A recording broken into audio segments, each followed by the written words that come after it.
Popcorn? Butter. Nachos? Cheese. Root beer with red licorice straw? Right here. Hello, everyone. Welcome to the brand new season of Ready to Start Cast. It's episode 100. Woo! I'm your host, Ryan Ribbity. Who else is here? It's me, wanted by the police for Yuri. Pilky Rosa.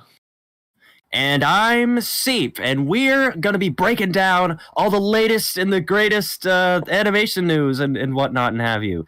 Everything in the world of cartoons. We're gonna talk about some movies too.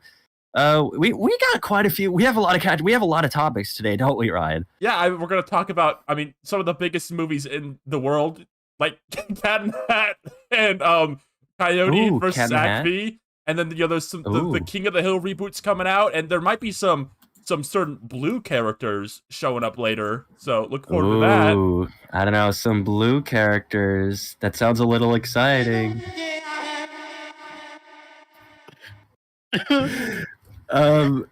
Well, it's not gonna be just us though. I mean, do we want to address the elephant in the room? We have a special guest with us today. We do. Might possibly be. I'm honestly still a little nervous about this. I don't know if it's unprofessional to admit that, but this is probably the biggest guest we've ever had on our show. Do we just want to rip the Band-Aid off? You want to say hello, sure. Special guest Jack Black? I thought we were talking about the Snagglepuss. I'm with Ryan, Rosa, and Seep because I'm in Ready to Start Cast. Oh my god! How's it going, guys? No way! Hey, Jack Black! Oh my god, from the Minecraft movie? Game. Oh yeah, did somebody say Minecraft movie? I did. That movie. Yes, dude. Come on, keep singing. I love that song. Yeah. Oh yeah. Oh my god. He's that fucking hit pig because I am Steve. Oh my god, this guy's Jack, done his research. You sing so well. You're gonna get us like 50 copyright strikes. I know. I think Warner Brothers is gonna be after this stream because you just nailed it. Well, don't worry about it, guys. I'll talk to him. They won't lay a finger, a finger on anyone involved in this freaking epic podcast. Thank you. Oh yes, Thank you, douche, man. I just watched Kung Fu Panda yesterday, and I'm honestly a little starstruck. I love that movie. I know, right? It still holds up. The whole trilogy. Yeah, even the fourth one is really good. You did that. You like that? That's a good one, right? Oh yeah. Totally awesome. Your favorite, I've heard, even. Fucking rocking it, dude. Yeah. I'm and really even impressed. I was gonna say, I'm very impressed that you were able to shrink your head on camera. For the Muppet movie, that was very That was impressive. a great one too. And even recently, you've been killing it in Hollywood lately. I'm gonna be honest. Like, it's kind of been like a Jack Black-a-sance. Like, you got the Mario Brothers movie, Open the Gates. Can we get an Open the Gates, Jack Black, as Bowser? Open the gates! That's the line everyone knows from that movie. That's the one. No That's the way. one. Dude, that's the one. If there's any line from Bowser in the Mario movie, oh my god, freaking! Can you give us like one Peaches? Did you say that? Yeah. Peaches. No wait, that's so many Peaches. Oh man. Oh, that was for free. Man. Right. Oh man, Warner Bros. Gonna stab us for sure. Well, that's Universal, but yeah, they're really gonna get us. Oh man. What's Universal? Kind of starstruck right now. You saying the Warner Brothers are gonna get you? No. That's really weird. I thought those guys were up in that tower or something, but whatever. Oh yeah, no, those are the Animaniacs. I'm sure you've met them. You've been to Warner Bros.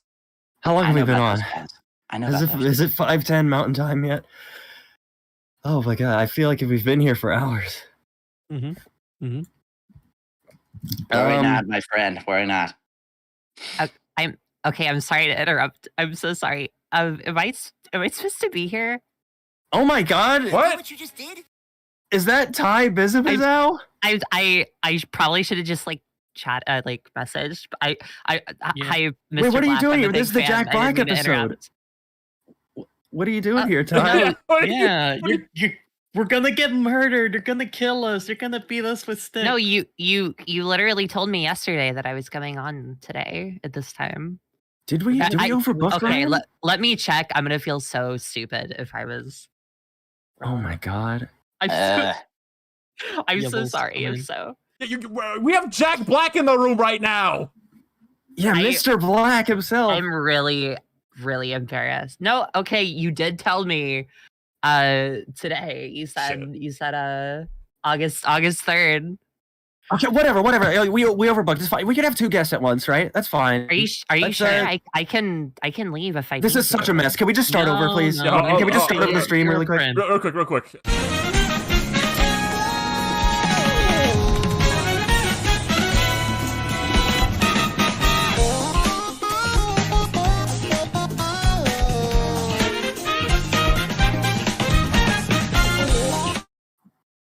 Popcorn?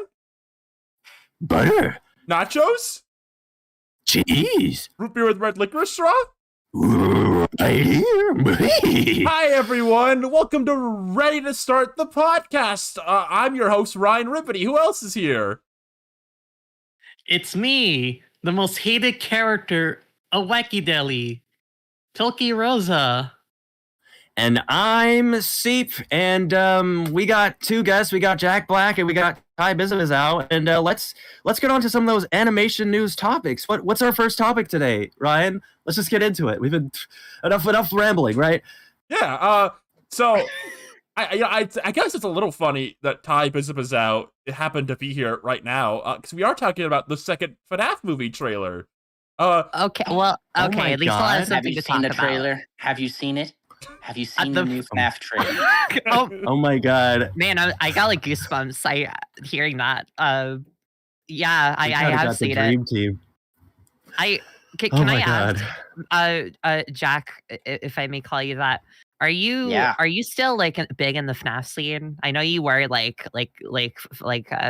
7 years ago. How's that going? I'm gonna be real.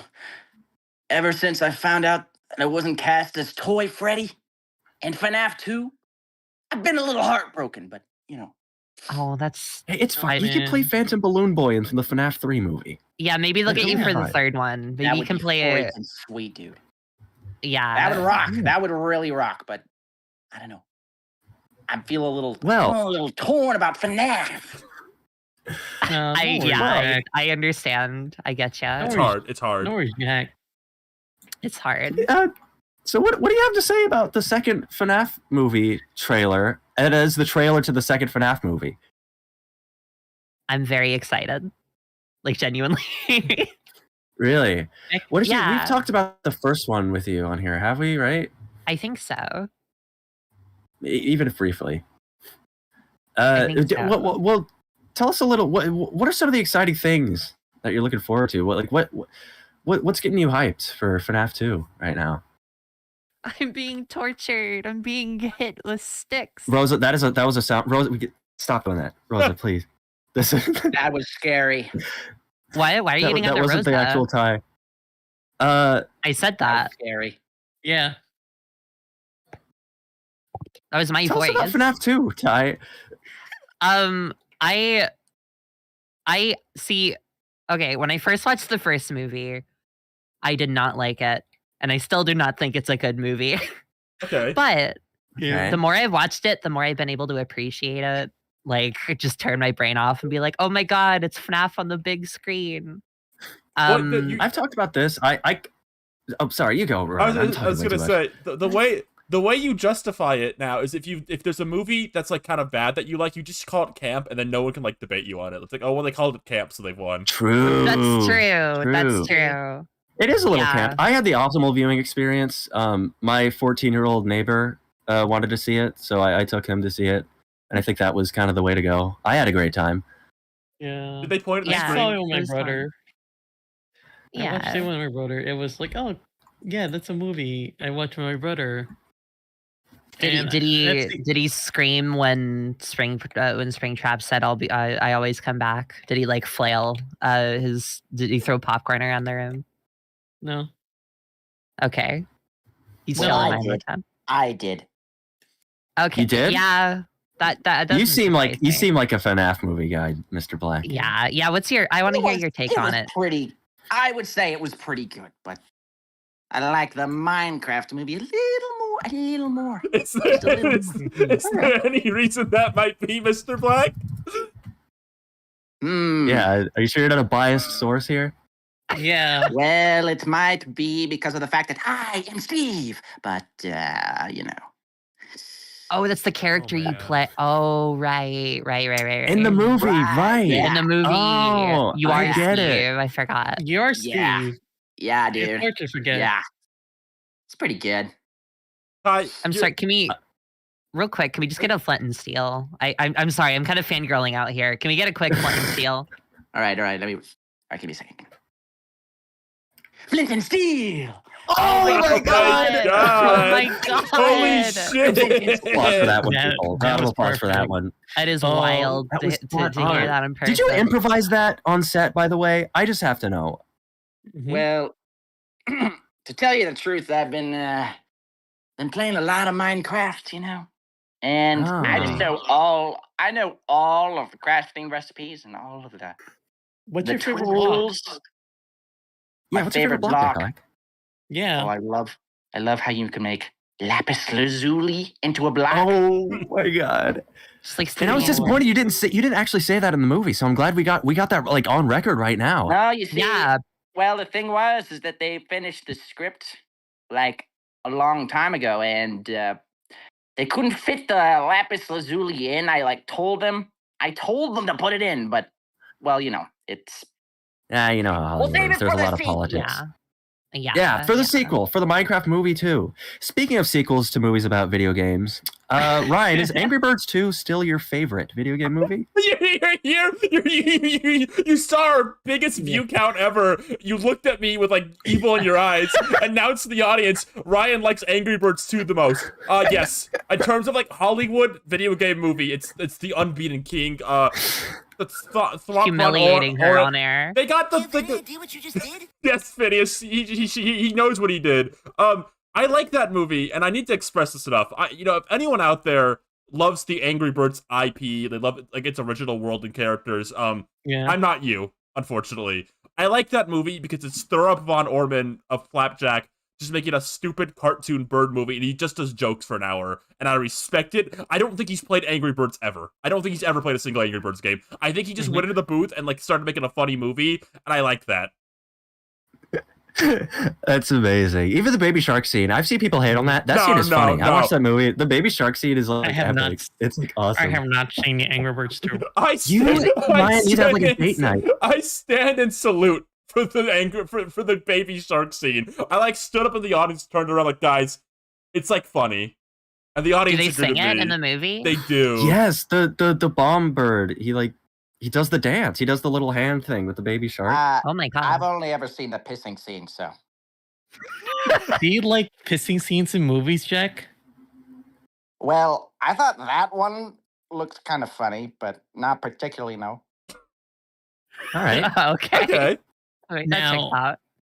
Now, how does it all ties back to FNAF?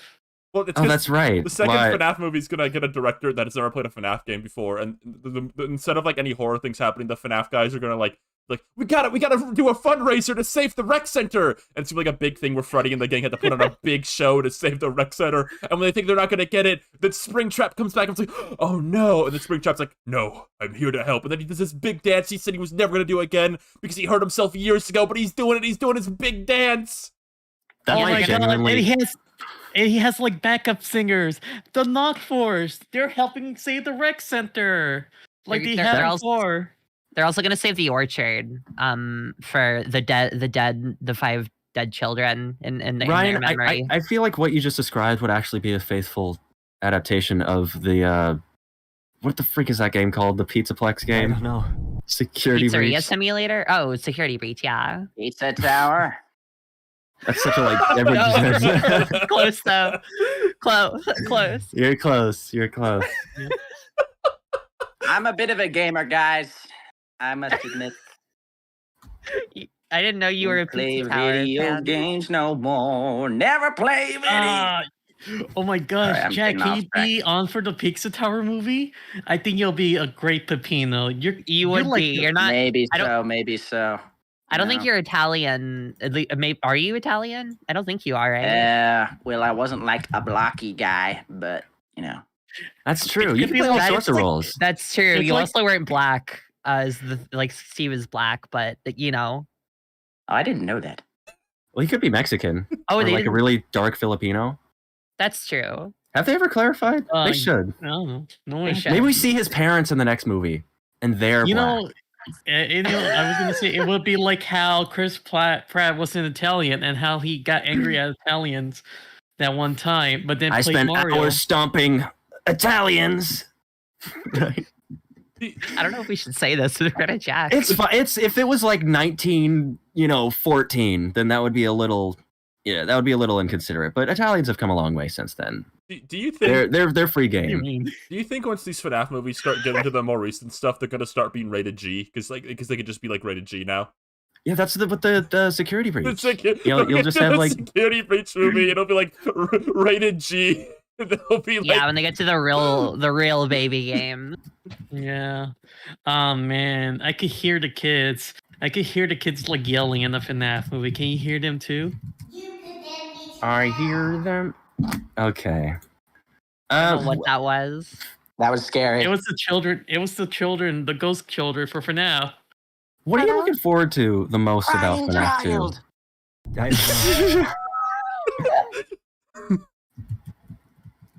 You took the words right out of my mouth, Jack. Yeah, are there any like kind of Easter eggs or hidden details you kind of like to see in this one they didn't include in the first one? You said the dangerous word, Ryan. You're getting real dangerous. Well, I'm asking. Are there any Easter eggs or hidden details or little like secrets? It's kind of cold in here. Listen, I'm banking on some hidden Pomnies. Okay. Okay. They got to put at least one Pomni in there.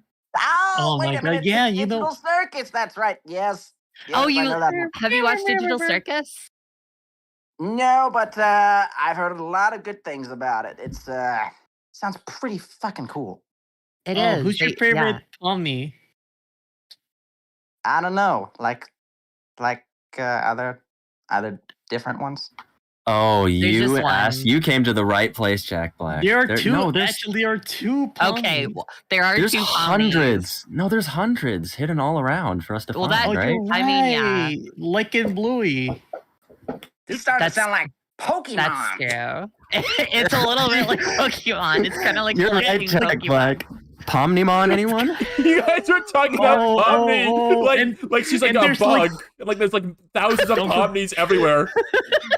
Don't forget non-binary Bart. Wait, somebody. What did I say non-binary Bart? I meant to say Cactus Bart. You know, Bart could be non-binary. I hope he'll be non-binary. Or sorry, they'll be non-binary in the next. Non-binary Cactus Skin Bart. Pomni. He's like, my boy is non-binary and I can't hug them. Do you think because they are spiny? At the end of this movie, after the FNAF like gang team up to defeat Springtrap, Freddy, Chica, Bonnie, and Fox are like, we did a good job, and the portal opens like behind them, and out steps like Bendy and the Ink Machine, like, I need you guys for a big mission. Oh man.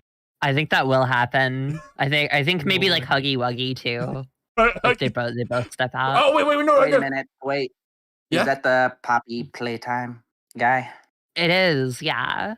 The big blue guy from Poppy Playtime.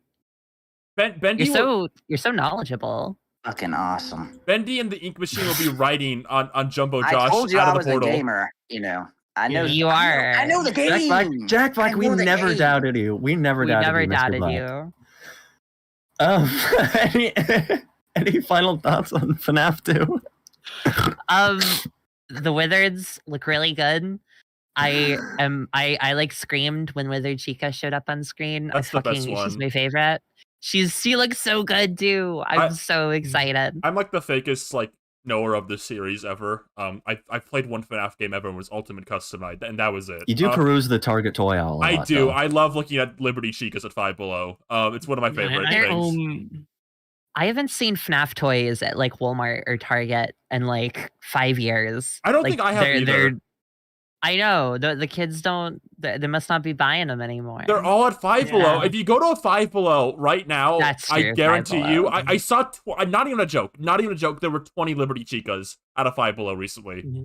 Nobody's buying the Liberty Chicas. They're filling the shelves. Or maybe they're just so patriotic that they're just constantly in stock, just so that people will always be able to have one, right? I only own one FNAF merch, and that's this Freddy toy I got secondhand, and you could like pull it apart. You pull it apart, like break it? The Hex plushies, or is it one of the figures? The figures, the one you could just pull them apart. Gotcha. Oh my god! Like oh my god! Yeah, you can pull them apart and put them back together, just like the games. Oh my god! I keep it next to my bootleg Miku Figma because they're singing together. They're singing. Miku would have a grand old time with Freddy Fazbear up on stage. With Jack. Freddy Fazbear. Oh my god, Freddy Fazbear. Yeah. Jack, have you ever thought about getting Miku for the next Tenacious Feet? Let's have Miku meet Jack Black right now. Jack, I'm sorry. I forgot. We're talking about Tenacious D. I didn't mean to bring that up. I'm sorry. Tenacious D, or I did not mean to bring that up. I'm so sorry. I know that's like a sore topic right now for you, probably. It's all good. I think that we don't typically do well, unless it's with that one guy. But we don't typically have like guest singers. It's kind of just me and Kyle. You know. Oh. Are you guys thinking about like getting back together? Well, I can't really disclose that here, but okay. I'm sorry, Jack. Yeah, let's not blow any industry secrets here. Yeah. So I guess that's all we have to say about Five Nights at Freddy's 2. Ryan, why don't we rev up the next topic? This is one I think we're all really excited to get into. Yeah. So, guys. Oh my god. What did you all think of the Smurfs movie? Yes, Smurfs. Oh, I actually haven't seen it. Yubbles. Get rid of her. Yeah, are you joking right now, Ty? Because that's kind of like the big. I mean, we humor you with the FNAF stuff, but the Smurfs is kind of like the big thing happening. You haven't seen it? Yeah, you know? I haven't seen any of the Smurfs movies. You haven't seen any of the Smurfs movies? No, I haven't. Josh Gad, that's the turtle. Okay, this is like falling apart. Ty, get out. Yeah, because we don't mess around with the Smurfs. I'm gonna be really real with you right now. People have been waiting for us to talk about this. Tortured. I'm being hit with sticks. Yeah, I am. This is fucked up. Yeah, I'm sorry, Ty. We can still be friends, but okay. I didn't mean to I didn't mean to like bring the vibe down. I'm sorry if I like offended anybody. Oh man. Not at all. Cut to the starting suit screen. We need to get out of here. Get out. We need to. Yeah, we have to start this over. The vibe is off. The vibe is off. The vibe is off. Okay. Start over.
Popcorn?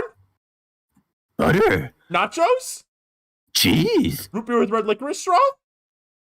Right here. Hello, everyone. Welcome to Ready to Start the Podcast, the number 12th animation podcast on YouTube.com. I'm Ryan Rippity. Who else is here? It's me, the pit stopper, Rosa. We gotta make these quick. I'm safe, and I'm safe. We're a little bit behind time. We just had to start over the whole show. But we're joined today by our special guest, Jack Black. Say hello. And how's it going? Salty DK Dan. Say I'm hello. here too. Now, Salty, I know you had your own topic you wanted to talk about when we quickly brought you on here last minute because of some unprofessionalism in our guest roster. We thought we were keeping good company, but apparently. But before we get into that, you recently made a pretty sizable appearance on the channel not too long ago, a couple days ago. Just so you know. Yeah. Mm-hmm. I know. I'm getting that fixed. Okay, just so you know. Just a little bump in the Wi-Fi, folks. It'll be fine. No. But Salty, tell us about your appearance in the latest Ready to Starcast Season 5 animation. I like voicing characters, and I had the opportunity to voice a character, and it made me quite happy. And I liked being Death, and I thought it was very cool. And I liked it a lot. Thank you for bringing Death to light. It was a really good performance. I was dying so much at your line read. My mom thought you were funny, just so you know. Oh, yeah. Hell yeah. Shout out to mothers. I love mothers. I think Lou really liked it. Moms. Moms Lou awesome. DM'd me about how Moms like are you really awesome. made that character happen. And yes, I Yeah. agree, Jack. Like moms are cool. Can we give like a quick shout out to moms just in general right now? Maybe a little Yeah, song shout out to them. moms. I'm Victor the Shout out to Crocodile. my mom. I If love If there's any moms. single moms that need like a cool guy to hang out with, I'm available. Whoa, Tiger. I'm just saying. I'm just shooting my shot right now. Let me tell you. Whoa. Sorry, you might have noticed. I'm in my car. But You're not driving right now, are you? If you are driving, then don't tell us because. Sorry. Whoa. I'm not sorry. driving. I'm not driving. You would hear if I was Okay. driving. That's okay. I pulled good. over specifically to be a guest on this wonderful know. podcast. Well, before we get into the appreciate big topic of today, please, Salty DK Dan, do you want to talk a little bit about Deltarune? Yes, I love Deltarune. It's like my main shtick. It is? Really? Yeah, you've kind of been on the web recently. You've had a notable, I guess, link to Deltarune recently. I guess I'd call it. You're Yes, Toby yeah, I Fox? have. Yeah, Toby Fox Mr. is my Fox, uncle. everybody. My uncle works at Toby Fox, so Your full name is Salty Derek Kelly Dan Fox? that's the full one. I can't believe Wow. you got that first try. I can't believe I said that in front of peak viewership. God. Were you the one in the quicksand? Yeah, I was the one in the quicksand in the slideshow. Awesome. Not a lot of people know That's that. a deep cut. That's a deep cut. Yeah, Yeah. Oh, we got some I'm olds in chat. I'm old. Dude is old. When bro is Well, old. you're old. How old are you, Jack Black, by the way? Off the top of your head. Most people know their age, right? And it's not that important. It's Yeah, tomorrow. when you get older, you kind of lose track of that sort of thing, right? Yeah, it's not really as important about as all that other stuff. Well, Yeah. Mr. Black, Mr. Black, I have to ask real quick. Have you played Deltarune before? Are you a fan? I know of the Deltarune. Yeah, I would say I like it. I like it. Yeah, You no, know, I like it too, Mr. Black. I you're a also big like it. deltoid, is what you'd say. Big deltoid in chat. I think is a Yeah. deltoid a bone? Is that like a? I think that's like. It's someone who really loves Toby Fox's Deltarune. Yeah,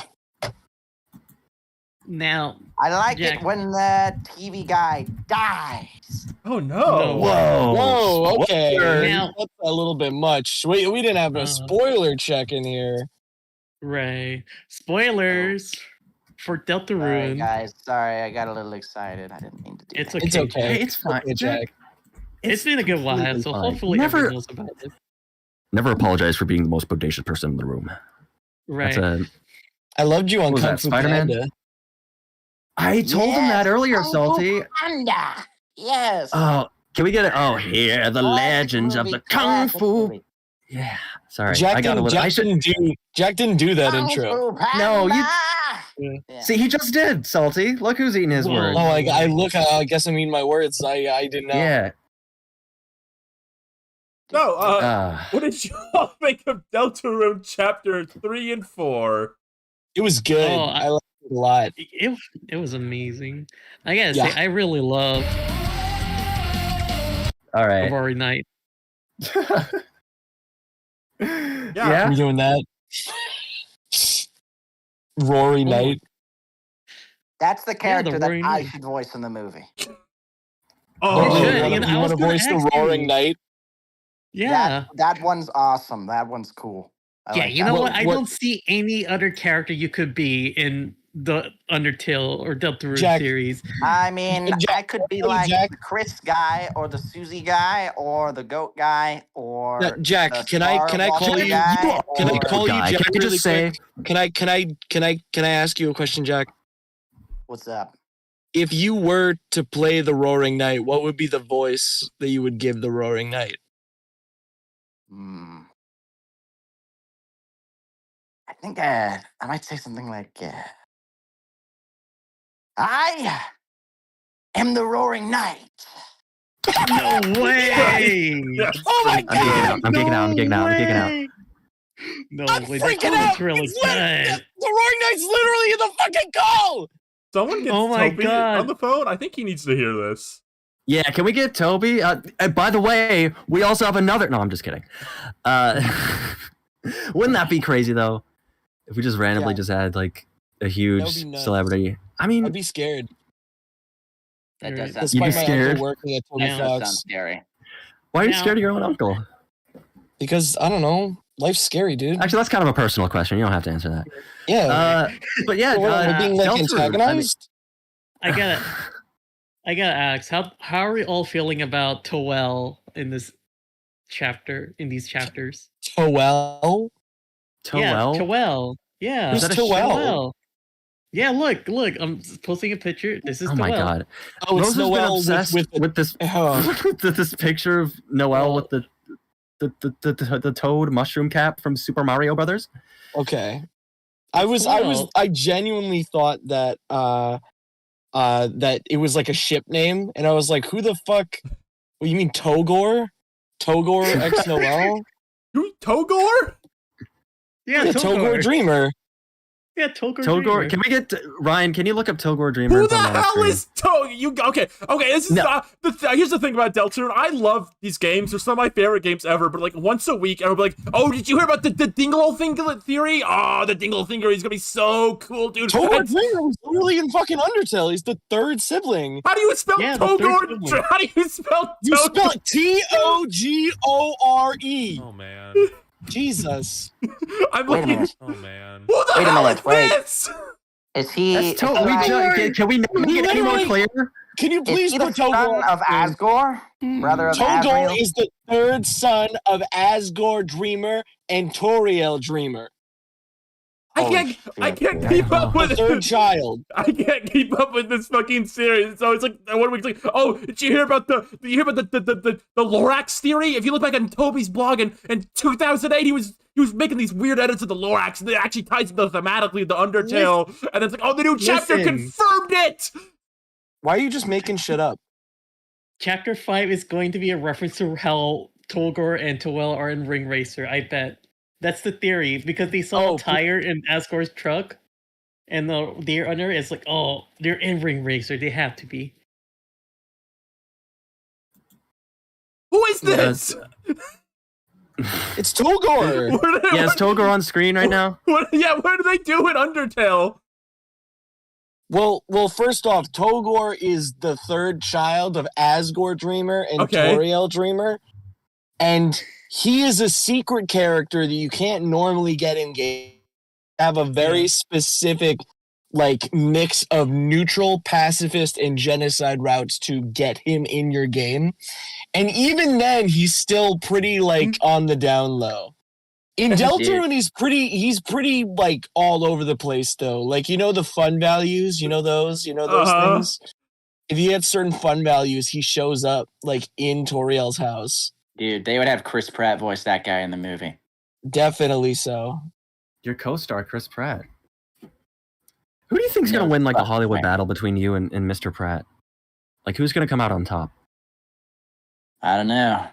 Do people like Bowser or Mario more? I could definitely Bowser see more whipping or Chris Pratt Mario more. I think that's okay. One in chat if you're a Bowser head, two in chat if you're a Mario head. Personally, I think it should be called the Bowser movie. They should call the next one the Bowser movie. I definitely think that Jack could rip Chris's head off, like clean off, and have him bleed out like in the arena. Whoa. Personally, I think that'd be cool. Fucking cool, dude. Yeah, I don't know if I'd actually do that because that is like a real guy that I know and worked with a couple times. Yeah, but doesn't that make it easier to do? You have like that companionship that you could like rip his head off. I don't know. Because like killing a random person, that feels like a commitment. But if you're killing somebody that you already know, it's like a lot easier to do. I'm seeing a lot of ones. It's kind of like how Kiryu doesn't kill. Yeah. Any more thoughts on Delta? Like, so what is that one character because there's been a lot of online jokes about this series. We got Togor. What's the old guy's name? Oh, sorry. I was thinking of a different character. That's Gerson. And that's the one that you're kind of like, you actually do the voice in the game. Is that correct? That's actually I don't do the voice in the actual game. No. I think the game has voice acting, and that's you. That's the guy, right? No, it's not. Can you do that voice for us right now, just so like the people in the audience can? Because don't be humble. We have Jack Black here. Yeah. I would never.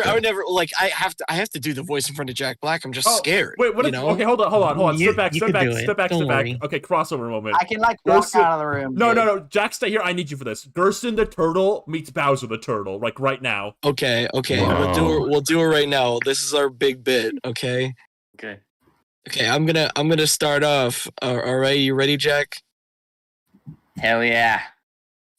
I'm here. Oh man, I'm so turtle right now. What? Who is this guy?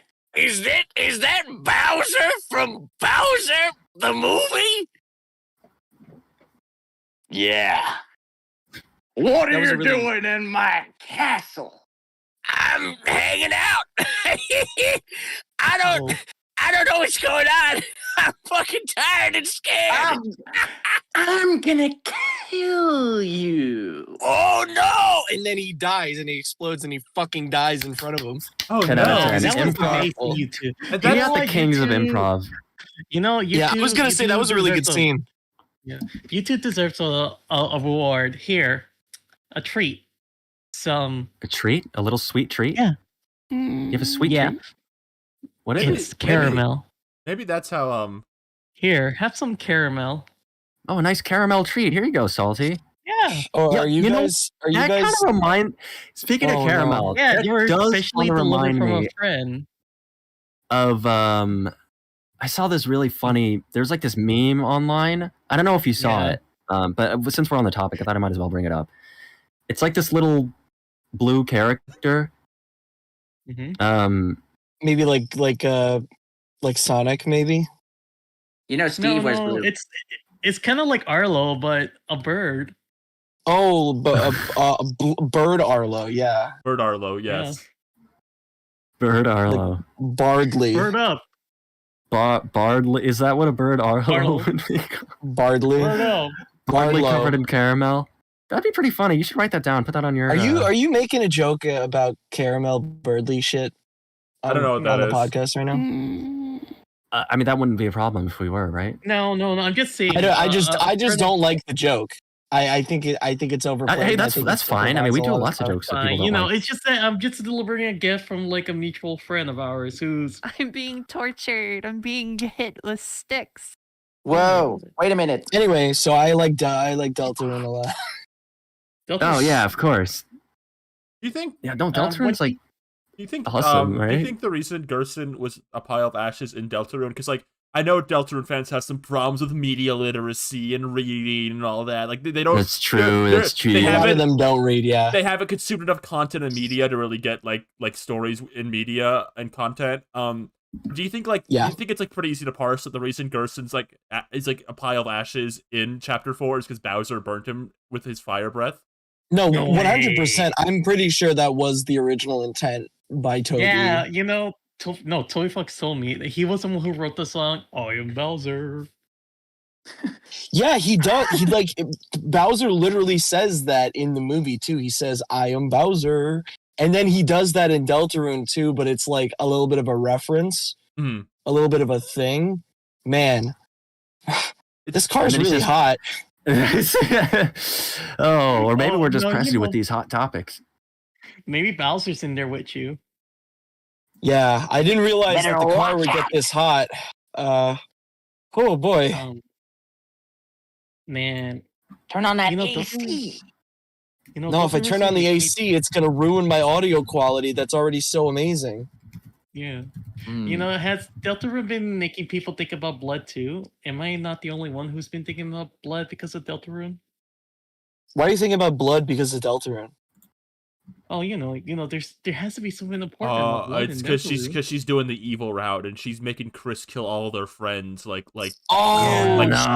didn't know you were doing the evil route. Like Turson and David. Playing the game correctly. I made Chris kill Toel. Rosa, why? You're engaging in problematic media and content right now. Evil. No, I'm the reason why Toby had to censor the word blood in every chapter now. Yeah, don't they say like red gush now? Yeah, they say red gusher. Yeah. Whenever blood appears, someone like scoops their finger on the floor and goes, "Don't worry, guys, it's ketchup." It's like how Grunkle Stanfrog was murdered on Amphibia, but they say it was juice. They say it was juice? Oh, yeah. It was juice. Any final thoughts on Deltarune, Salty? I liked playing it. I think it's a great game. I liked to play it, and I think Chapter 3 has so many cool mechanics, and then Chapter 4 just is even better. And I like the turtle guy that says I'm old a lot. And yeah, no, I can't wait for Chapter 5 next year. I thought it was, and Togor's return is gonna be fucking awesome. Right. I thought it was very, very funny when you beat Chapter 4. They like flashed like 2026 on the screen. Like, don't worry, guys. Don't worry, guys. You don't need to wait 4 fucking years. It's really funny because like for a bit that was like a spoiler too. I'm appreciative that I didn't get spoiled on that, but also. I don't even know if I would consider that a spoiler. I was just excited to see it. I flipped out, I screamed. It is really it is just a thing to say it's a spoiler because it's really funny to think like a release date is. To be fair, it's like if you got mad at someone for spoiling a Nintendo Direct. Like, I want to know the release date for Kirby Air Riders fresh, and you ruined it. All right. No, it's a very passionate fandom, but you know what I like about Deltarune? What do you like? I love how when Chris kind of goes in the hero mode in Dark World, they get that like quirky blue skin. It kind of reminds me of some other heroes that I know that travel through fantasy worlds. Ooh, like who? Like maybe like the Smurfs from the Smurfs. Let's move on to the next topic. The Smurfs movie 2025. Okay, we've all been so excited for this release. I watched it like finally 7 talking times. about it. You've seen the new Smurfs movie? Yeah, like 7 times. Really? Yes. Me too. Yep, me too. Okay, so are you ready to talk about the Smurfs then? Yeah, I'm ready. I'm stoked. I'm ready. I'm prepped. Okay. So I guess starting out, so the Smurfs 2025, it's a movie that has been highly anticipated. There's been a lot of trailer material for it. Where do I begin? Do we just want to go chronologically? Yeah. Okay, because the movie starts out, everyone in Smurf Village is having a big party. Rihanna and Smurf. Do you remember that scene, Salty DK Dan? What song was playing in that scene? Oh my god, it was like some music that I've never heard before. Yeah, what's the name of it? Can you name the specific name? What's the name of the song? I don't really think about songs too much. I just kind of feel them. Oh, like a musician of some kind. It's definitely. He's lying. He would definitely know who was singing the song. I would literally. Okay, listen. No, we all know who sings the song. You don't have to fucking quiz me and embarrass me in front of everybody. Okay. Okay, who sings it then? I don't listen. I have music blindness, okay? I have music blindness. I can only appreciate it in the moment. I can't remember things about it. Can you stop fucking making fun of me? He hasn't seen it. Get him out of here. You're a fraud. Get out of here. Get out of here. Security! Drag him out! That Rihanna is the first song in the movie because the movie is called Rihanna is Smurfette. Poured in blue, Smurf. Get out of here. Get out. Get out. Cut the screen.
Popcorn?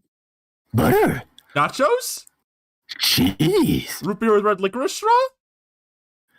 Right here.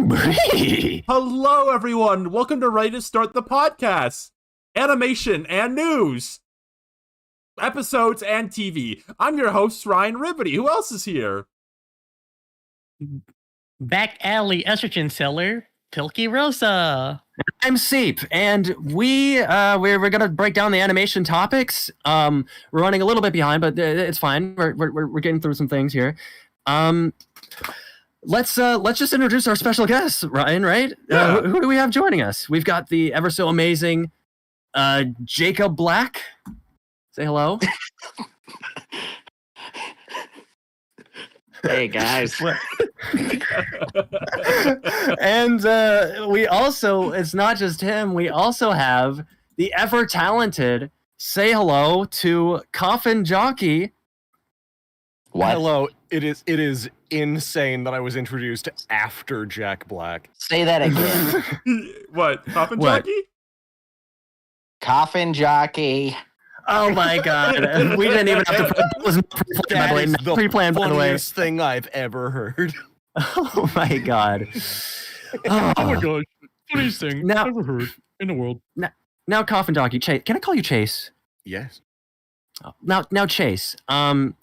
People might recognize your voice from certain places. Do you want to give a little bit of a rundown of some things you've done? Because you do a lot of voices, don't you? Goodness, that's a lot.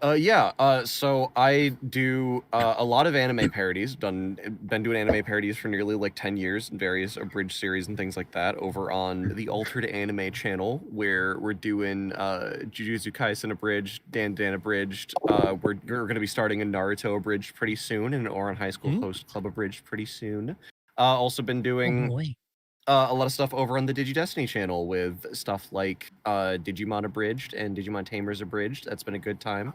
And from there with like general voice acting stuff, been doing a lot of different stuff for a lot of different people. One of the big ones is Mashed, where I voice Mashed. What is Mashed? Can you tell? I've never heard of Mashed. What is all that about? What is that like? Well, I think I've been told it's an adjective. Oh, okay. What do you do over at Mashed? I was referencing. It's a YouTube channel where they do animated stuff. I've heard of many talented animators. Couldn't name any off the top of my head. I'm sure there's some though. There's just so many that they're not even worth bringing up. There's just so many. Yeah. But I do a bunch of voices over there. They've had me voice a ton of people, a ton of characters, but the primary one that I do is a version of Sonic the Hedgehog. Can we please hear the version of Sonic the Hedgehog from Mashed right now? Of course! I can do the Sonic the Hedgehog voice whenever you want. Whoa. Wait, hold on. I don't think I've ever actually... What if Sonic I don't think I've ever actually been on a call when you did that. Oh my god, yeah. We also have Jack Black here. Maybe I know this is... That was the guy from the video game. The Sonic guy. But what if... Okay, what would happen if Sonic and Bowser met? Let's do like a little role play of that right now. Like we're on the Jim Cummings podcast. Oh, it's incredible. Okay. All right. Whoa, is that some kind of large spiky turtle thing?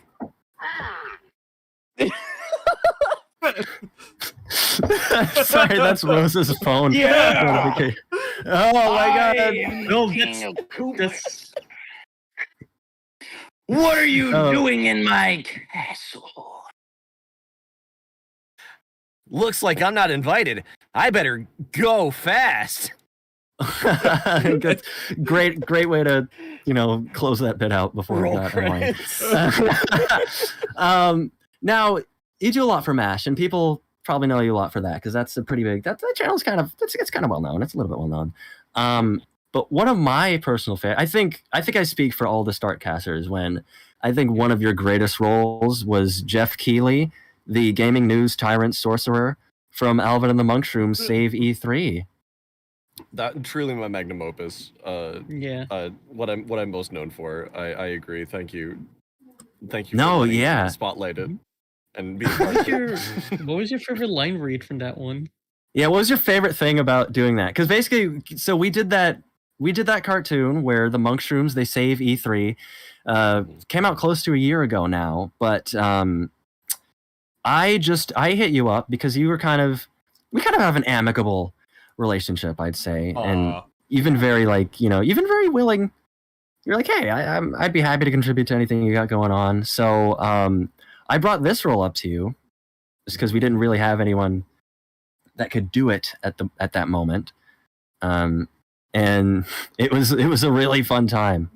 I really loved what you brought to it. Very fun. I recall my favorite line read was when I began singing the Fahudores song after Jeff Keighley's heart grew 3 sizes. And I recall asking if I needed to sing, and I recall something along the lines of like, I guess you don't have to, and I'm like, no, I'm doing it now. You really hit the high note on that too. It was great. We did like a lot of green screen motion capture stuff. You had to hold one of our friends who was playing the gnome for us. That's Rose, by the way. She lies all the time. No, I don't. No, I'm just kidding. You had fun doing the motion capture for it too, right? Right, Chase? Oh yes, that was truly an experience. It was I was surprised that I filmed for like weeks. It felt like, and then I felt like I seemed like only used about like 10 minutes of it, but I there was a lot of shots. You kind of went off script a little bit sometimes, and didn't really. All right, you know what? I gotta own up to that. You're right. Though. All right. Now that you phrased it like that, I'm just now realizing that I held you guys at acting point for a week straight while I demanded to use your motion capture suit and do my own thing. You wouldn't let us out of the building for a week. Yeah. You know, in this new context, I am reframing the entire series of events in my mind, and yes, I did do that. Yeah, you're a real good, like, what you call it, when actors are really into the roles. Oh yeah, I went into a fugue state, and I just went right. method. You actually did exploded and then reformed. That was impressive. I'm pretty sure through a series of wild rituals, I began channeling the ghost of Jeff Keighley, who was not dead at the time. At the time, to my knowledge, is still alive. I'm medical, but I think I borrowed his soul for a little bit. His soul and all of your time. Got him. Kind of getting digitized. Yeah. Oh yeah. Kind of like getting digitized, like you were like some sort of digital monster or something. Right. You got digitized a little bit when we did the motion capture for you. Yes, that was truly a wonderful time. Speaking of something completely unrelated to that, could I talk to you guys about the new Digimon game? Yeah. There's a new Digimon game? There will be in October. Oh, and I'm very excited about that. And I've been unable to shut up about it since I heard the news. It's like the first Digimon story game in like 7 years, I think. Now, how many Digimon games are? Can you sell us a little bit? Because I personally have never played a Digimon game, so I don't really know. If you played any one Digimon game, you wouldn't be prepared to play any other Digimon games. So it's the opposite of Pokemon. Honest. It is so thoroughly the opposite of Pokemon. Well, Pokemon's had a very solid idea of what they were doing and a really solid game player base. Digimon has never found its footing, even to this day, it feels. At least from a game director standpoint, they've never found like one thing and been like, okay, we just do that again. I think this might be one of the first times they're actually going to do a similar game to any other game before. So if you wanted to try to get an idea of what this would be like, it'd probably be best to maybe play Digimon Story Cyber Sleuth or Hacker's Memory. But that said, Digimon World 1 was entirely... Digimon World had nothing to do with like a storytelling element. It was the first game for the PlayStation 1, and they made it because the V-Pets that played like Tamagotchis worked so well that they were like, obviously people need this on a PlayStation. And and then they made a mechanic where your best friend, the pet you raise, eventually dies of old age, is reincarnated, and you have to raise them again. Rebirth? That was... Now, is that an established tenet of the Digimon universe, or did they just decide to just whip that one out? Yeah, that's they because the Tamagotchi idea was so popular with the V-Pet stuff, they just kind of had to retroactively made that an established canon of the Digimon world. That like, yeah, Digimon just straight up die all the time, and it's anyone's guess what happens to them. But a lot of the time, they show back up as an egg and then start back over from scratch. No, I kind of hope that would happen to me when I died. The tone of the series, like I know it's like a lot of it has been catered towards kids, but how often do they like go like a bit more mature or like a little older? Because I know there was like one Digimon game that was like half VF, half tactical JRPG, where characters were murdered in that one. Yeah, that was Digimon Survive. That was like I think 3 years ago. That was one of their first kind of light novel-y style games like that, where you know, like it was exactly like you said, they had like some tactical RPG kind of stuff to it, but it was mostly clicking through text box. Digimon tends to get pretty mature pretty often. Generally, it's really a roll of the dice what kind of narrative you're going to run into with Digimon.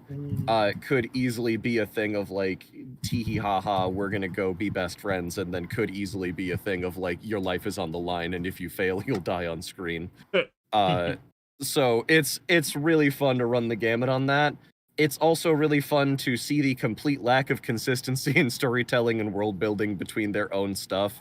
Because sometimes they'll be like, oh no, the digital world is completely based upon, childhood whimsy and like fun and make believe. And if you get old enough, you'd stop being able to really do stuff in the Digimon world, and there's nothing that can be done with Digimon, and your best friends will leave you behind because you're too old. Then also, at the same time, there are like 60-year-olds that have Digimon in the same universe, and it's really funny to see the differences between what card they're gonna play at what time. If you remove the specific character, like specific names you were talking about there just now, you could have also been describing the Polar Express.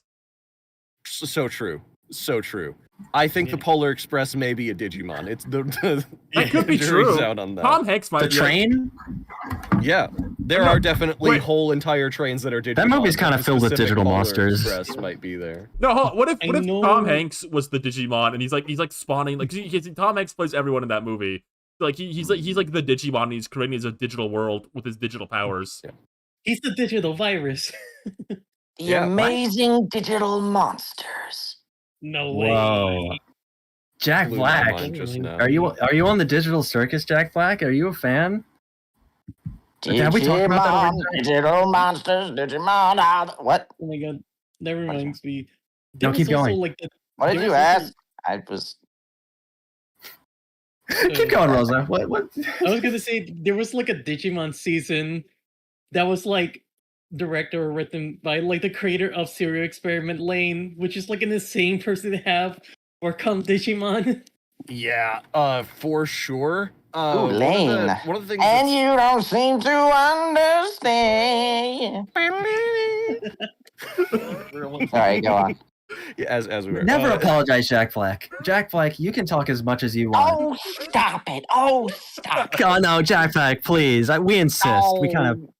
We kind of spent a lot of money to get you here. What? Well, what about Digimon? Have you seen the movie, Chase? Have you seen the movie? Which one? This is the American. The one with Angela Anaconda in it. Yes. I only caught like the first 5 minutes of that I see it so often. If you only caught the first 5 minutes of that, you didn't even get to the point where the Digimon showed up. No, there's just a bunch of weird like paper. There's a bunch of weird paper cutout like children, and it kind of freaked me out. So I left. Steve walked into the movie, saw that, and then thought the movie ended, and left. There's such a good old text post of this guy explaining how the Digimon movie caused his parents' divorce. Classic. It's so good. Because his parents were fighting, and he was crying a lot as a small child. So like, we're gonna take him to a thing that he would love to see. We're gonna take him like to go see the Digimon movie. He'll love that. And as a small child, he didn't expect the Angela Anaconda thing at the beginning, so he started crying, and that made his parents fight in the theater. And within like a week, they had served each other divorce papers.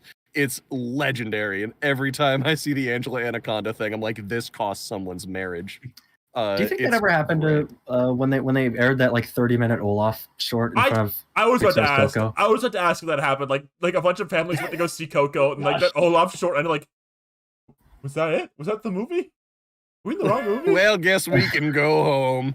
Gosh, I absolutely adore the Digimon movie because it's 3 separate, completely unrelated OVAs that are stitched together like a Frankenstein monster into one singular narrative, so they can put it into theaters. And one of them got remade later into Summer Wars. Yes, the director who made the Our War Game OVA was later just like, you know what? We got it. This was too good to use on like a singular Digimon OVA. I could just do it again and change all the names and make it a full feature-length movie. And they were right. They were objectively right. Objectively. That's like the opposite. That's like the opposite Lane to Digimon. It's so good. Every season of Digimon, minus like 01 to 02, which is kind of like the next guys succeeding the previous guys, just seems like it takes place in its completely own independent area that has no crossover whatsoever, and the themes and trends just go crazy every single time there's a new season of the anime. So it's in the exact opposite way of Pokemon again, where you have 4 trillion episodes of Ash Ketchum's Pallet Town Journey, the Ash Ketchum show featuring Ash Ketchum. It is anyone's guess who's gonna show up in any Digimon season. Wow. You never know what's coming next. They did remake like the first Digimon, right? Yes, they did, and they retconned like everything. They changed a bunch of stuff around. Does that mean they're free to like kill people in that show? Oh yeah, for sure. Okay, so people, it's kind of like Game of Thrones, like no one is safe. They don't often kill the people, but like the Digimon are fair game. Anyone's guess who's going whenever. That Digimon anime series is funny to me because I remember it for being like, that's where they revealed like a Precure character's design. Oh yeah. As like a Easter egg. And in that season Easter of egg? Precure, they reference like the tag reference like a Digimon that it's becomes the shape of a Digimon in like a frame. Because it has the same animator on that. It's really cool. That is trivia that I don't think anyone else I know could have told me. And I'm glad that the stars aligned for that to happen tonight. Thank you, Rosa. Honestly. A lot of stars are aligning tonight. It's Jack Black, can you sing a song about... Jack Black, generate me a song about Digimon digital monsters meeting Precure. Oh, dude sounding like AI. He's sounding like AI right now. No, I don't really use that. No, I'm just requesting my Jack Black, you don't like Jack GPT, make me the song, please. Jack GPT. I like the sound of that. You know, maybe I should start that up. It's not a bad idea. Oh my god, you heard it here first, folks. This is gonna get like clipped out of context, and it's gonna be on like all the headlines. Jack Black financing Jack GPT, starting his own new startup.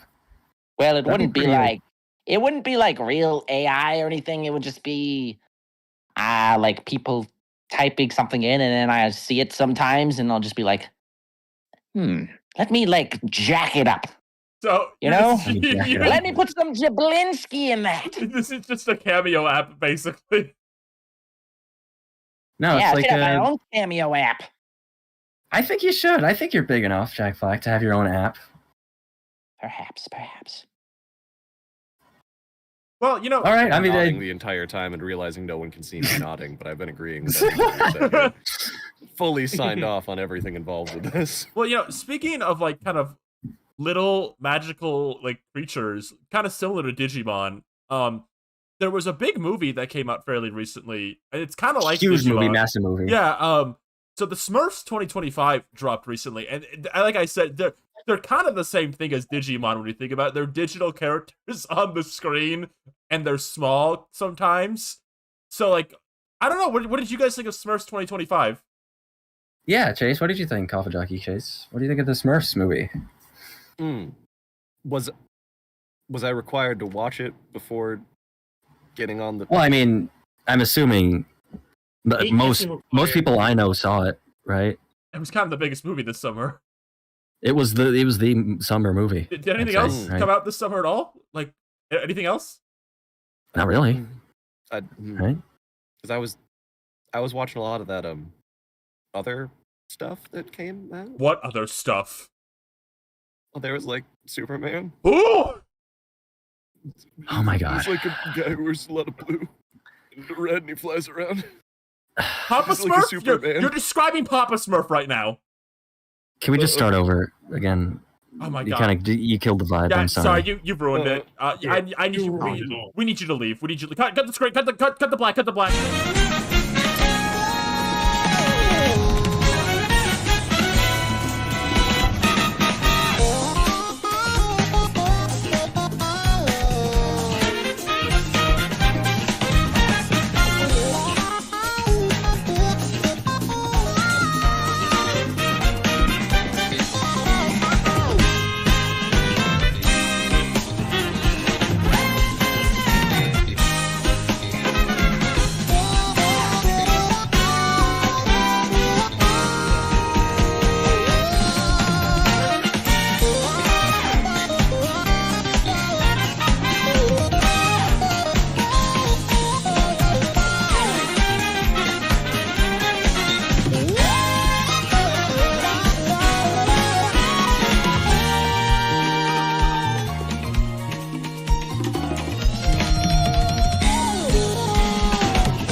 Popcorn?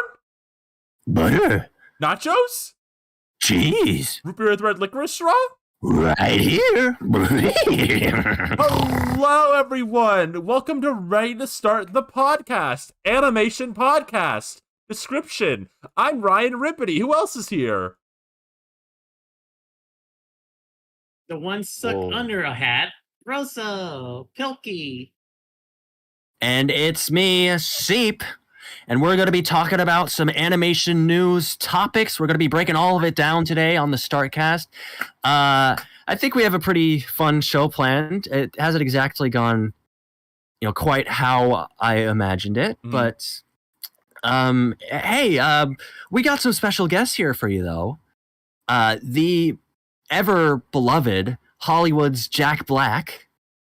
Hi again.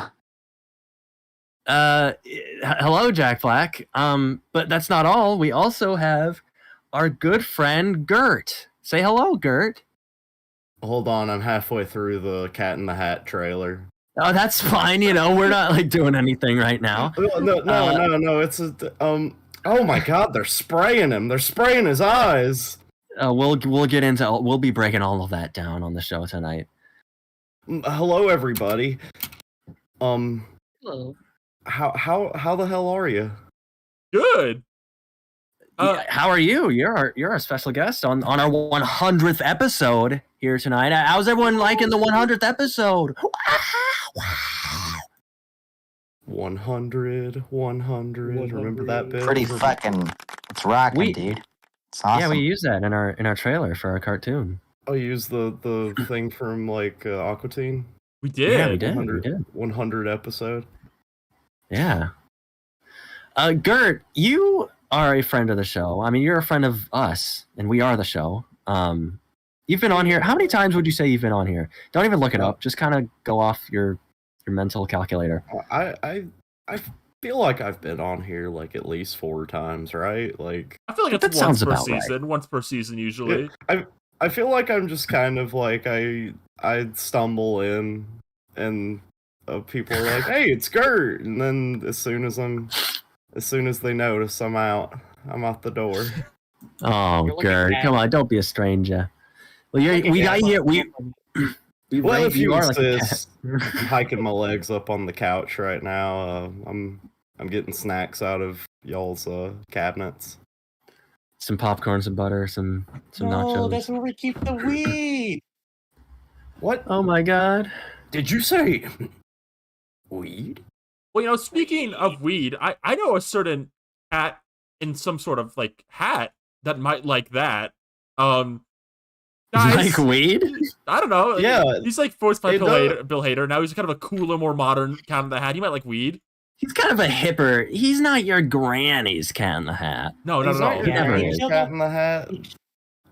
There is a picture I'm looking at of him right now in the trailer, and his eyes are so red. So yeah, it's all the Cat in the Hat weed. Yeah, he killed off the second thing to smoke weed. Do you think there's going to be a catnip joke in this movie?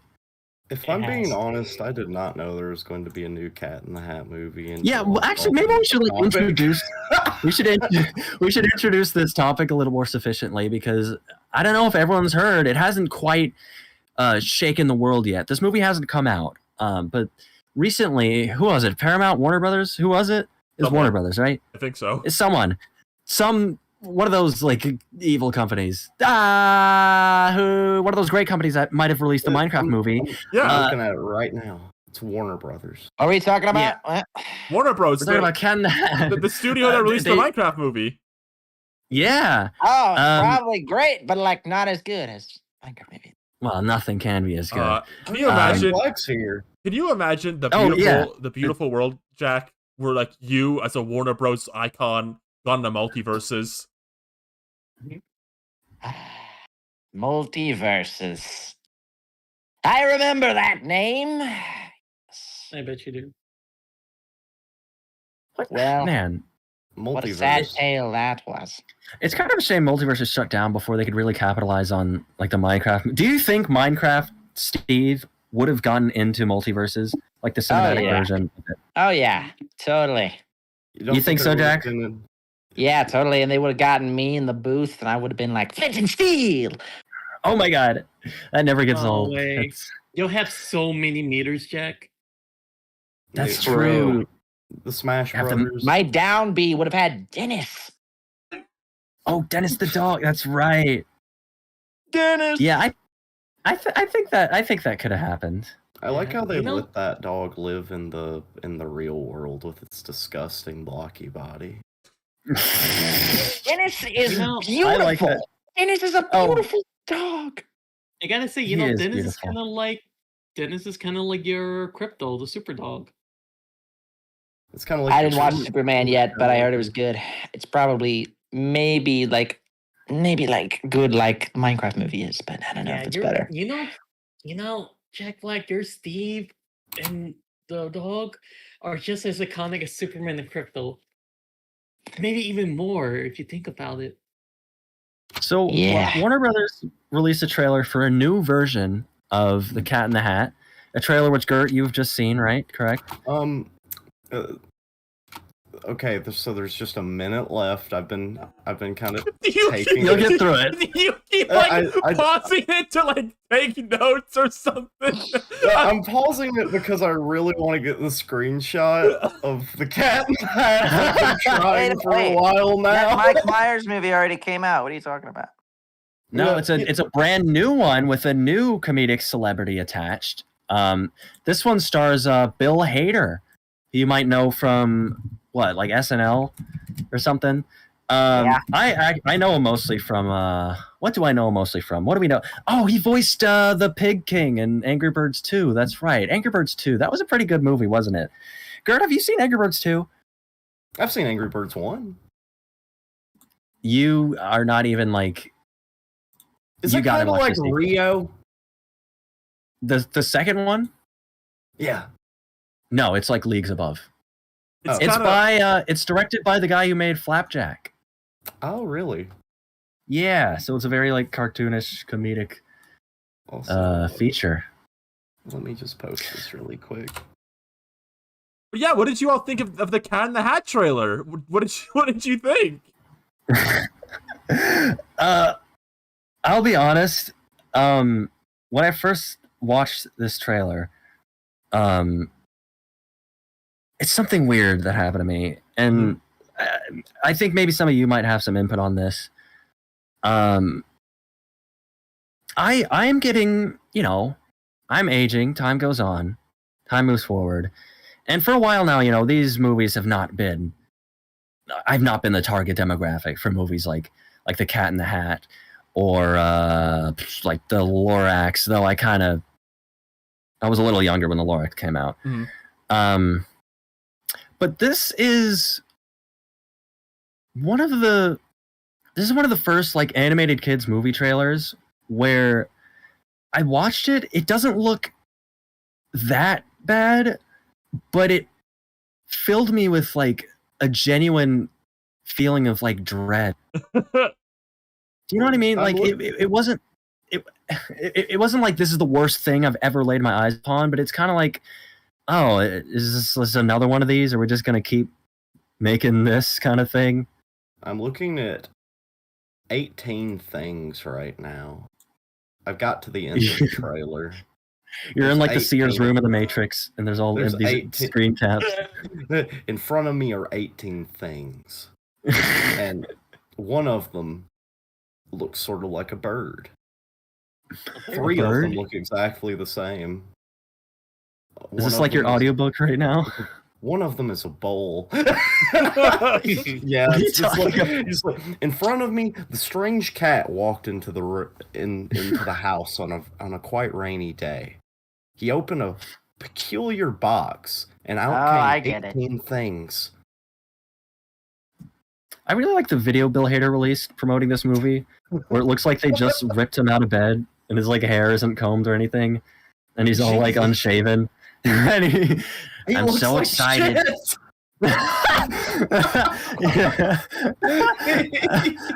He looks like they didn't tell him about the movie. Either that, or he's just like a really busy guy, and this was like on his schedule when he woke up, and he was like, crap. And he was kind of always putting it off because he knew it was going to be like a low effort kind of like, just kind of film and talk about it. He's wearing the shirt that I'm wearing right now, but to go to bed in. Yeah. Can we please get this image? Is that a stain? No, that's his lapel mic. He has like a lapel mic. I thought it was like a spaghetti stain. Really funny. You could probably very easily turn it into that. He just have some spaghetti falling out of his mouth. Fuck, I gotta count that in a minute. He looks like he just got hit by a truck or something. I know. Spaghetti on your overalls. Hell, he looks as high as the damn cat, dude. Jack, can I ask you? You kind of know a lot of celebrities. Does Bill Hader does he get spaghetti over himself all the time? I don't fucking know. That's fair. Well, I will say he doesn't look like he's doing too hot in this. Whoa, beef! Video, but beef! Get the beef started. Clip that into a YouTube short. he looks like this. Nah, not like you, Jack. If it were you, you would have been going through like obstacles. yeah, dude. What you Dude, when did they for put me in Bowser. those videos, I'm like, I've got my hair combed and On fleek. my beard's looking good. I don't You know kinda what. majestic Maybe beard. that's like his standard. Maybe he thinks he's looking all great and hot and stuff to him, but It's kind everyone of a else new is like, style, I think. Jack Black, yeah, kinda maybe. do you dye your beard? Adam Because it Sandler, when grows he's out showing up like to stuff, skin. he's wearing like athletic shorts and a hoodie. That's Maybe true. He something like wore that. a hoodie to the Oscars. He's a bit like that. Do you have a question for Jack Black, Gert? I do have a question for Jack Black. What's up? For Mr. Black? Oh, jeez, I just forgot. Just as soon as it came into my I know it's mind. overwhelming, like having such a big celebrity here. Yeah, I'm Yeah. kicking my feet together right now because I'm so embarrassed about it. Wait a minute. I've got something that might help. Oh no, I remember. This is the remembering song. You will remember what you are thinking of if you can remember it. Remember it. Well, I did remember make it, you but then remember when the you started thought? singing and I forgot and. It didn't work. The remembering song made you forget? No, I know what it is. You did help, Jack Black. Thank you. Yes. Jack Black is always yes. helping. I wanted to know if your beard grows stripes on its own or do you dye it? And it kind of just does that on its own. It's cool. That's pretty- pretty bad. Pretty Cool. badass. You're like a masculine like zebra type. Yeah. Yeah, dude. Maybe zebra's my spirit animal. Is the skin underneath your beard also striped? True. Yeah. Can you run Oh. fast? Can you run on like collapsing ice? Yeah, can you traverse obstacles with your Wait a minute. zebra-like abilities? This sounds like video games. This sounds like the Donkey Kong. Ooh, Donkey Kong. Oh, are you gonna be in the Donkey Kong movie? Well, I gotta. It just talk got to my announced. buddy Seth about that, but Yeah, hit him Is up. Donkey Kong gonna be played by Seth Rogen again? I mean, probably, unless Seth Rogen does Hopefully. something horrible. hopefully, Yeah. Overall. I mean, you never know. He could be doing Pineapple Rogen's Express basically- too. Yeah, overall. That's true. Yeah, I was too busy, man. But I would have loved to jump in though. I want to really do that. No, that's not Seth Rogen. That's not him. Try it again. Try it again. See, I can just laugh. holy Rail. shit! I didn't know we had another guest star. Fucking crazy. to derail to can that for Why one have we gone off second. topic? No, I think it's funny when like you think a movie looks bad because I think you're so generous. Like most things. So I usually am, but I so don't know. funny. There's just a lot of like, I don't know. I'm kind of over the whole like, oh, what if this like magical, whimsical, childlike imagination world was run like a corporate American business kind of thing. They're kind of doing that gimmick, but putting the Cat in the Hat to it. Like, what if there was a whole world of other creatures like Cat in the Hat, and they all worked in an office building, and they had to like scan in their IDs when they walked in, You mean and they talked to Monsters, each other in Inc.? Zoom meetings. Yeah, I mean, it's There- charming when you there's- see it the first couple times. Sure. It was charming, and it was charming with like Monster Inc. and it kind of just like worked within its context, and it's kind of is like its own thing on that. It's kind of overdone. Yeah, it's kind of just become like the stock thing to do, and I don't know. I guess part of the dread I'm talking about is just I just feel like it's kind of depressing.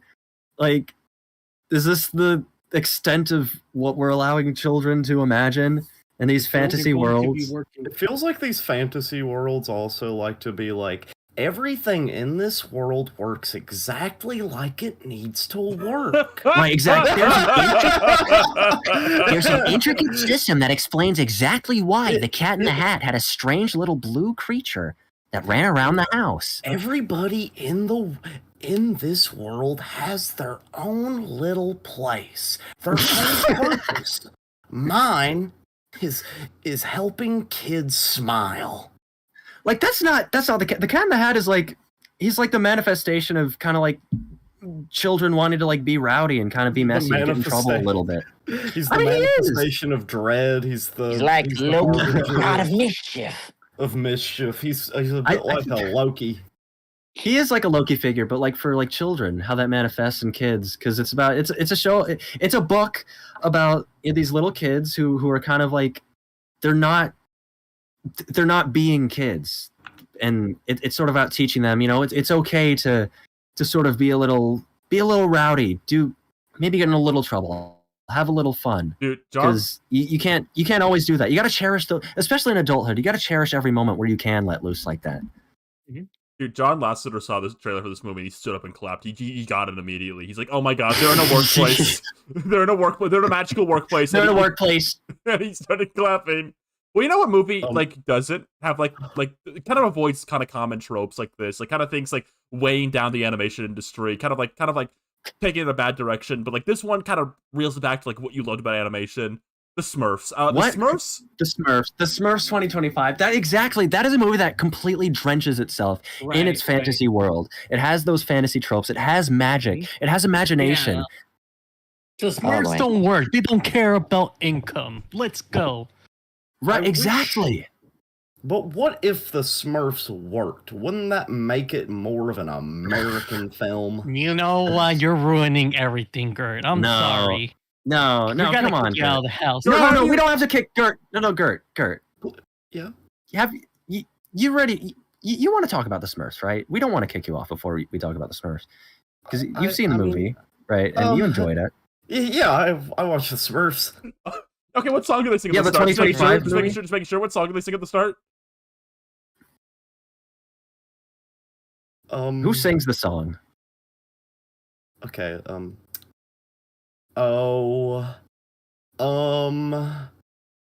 maybe I'll think of something different. Oh, what about me? What about you? We got each other. Gert. Oh, yeah. You didn't see the Smurfs movie, did you? Yeah, it was Pearl in the Smurfs movie. Cut the black. 10. Just 9. Cut the black. 8. 7. 6. Well, 5. bye everybody. 4. 3. 2.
Popcorn? Butter. Nachos? Cheese. Root beer with red licorice straw? Right here. Okay, let's do it. Welcome to Ready Start Cast. I'm Ryan Ribbity. Who else is here? Hi, it's me, Pinocchio Rosa. I stuck a python in his boot. And I'm Seep, and we have a lot of topics that we're going to get into right now. But first we do have some special guests with us. That's right. Jack Black. We have the one and only Jack Black, the celebrity from the Minecraft movie and stuff. Say hi, Jack. I'm Steve. And we have Socks. Socks, you're here. Hi. Hello, Socks. Everyone can read your name right now. Yeah. Hey. How's it going? How you doing, Socks? I just watched Chippendale Rescue Rangers. Oh, okay. I'm sorry to hear that. We're about to watch it a second time, so that's great. But first, we got to talk about these topics, right? Socks, you're a great friend of ours. Yeah. For anyone who doesn't know you, what do you like to do? What do you like to do in your free time? I like to do two things. The first thing I like to do is watch Chippendale Rescue Rangers. Really? And the second thing I like to do is I like to play Mario Kart, and I don't really like anything else. Wait, sorry. Before we move on, real quick, ban the person in chat says this show is cringe bait. I want that person banned for a year. No, come on. They said I love the StartCast. That is not cool. Not cool. Get that guy out of here. But Socks, I'm happy to hear you say that. One of the only things in this world you care about is Mario Kart World, because coincidentally, we were just getting ready to bring up the topic of Mario Kart World for the Nintendo Switch 2 system, and that's going to be our next topic. Oh, really? Yeah. Yeah. Well, I guess it's perfect that I'm here then. Yeah. Just passing through, I saw Jack Black was here, and I thought, I'd come say hi, see how Jack Minecraft Black, Movie 2's gone. We didn't get to see Bowser riding a go-kart in that movie. I know, did dude. Well, that's because Bowser was busy being awesome in his castle. That is true. But maybe in like the sequel, or maybe in like a Bowser spin-off, maybe. That would be freaking awesome. Bowser's Inside Story, the movie. Whoa, that'd be a deep cut. Whoa. Mm-hmm. What would Bowser like sing about if he was like driving a go-kart? I'd have to think about that. Maybe peaches. Well, there's a lot of peaches. But I'm driving. Oh, that's a sequel. That's a lot of lava at Bowser Castle. There is a lot of lava.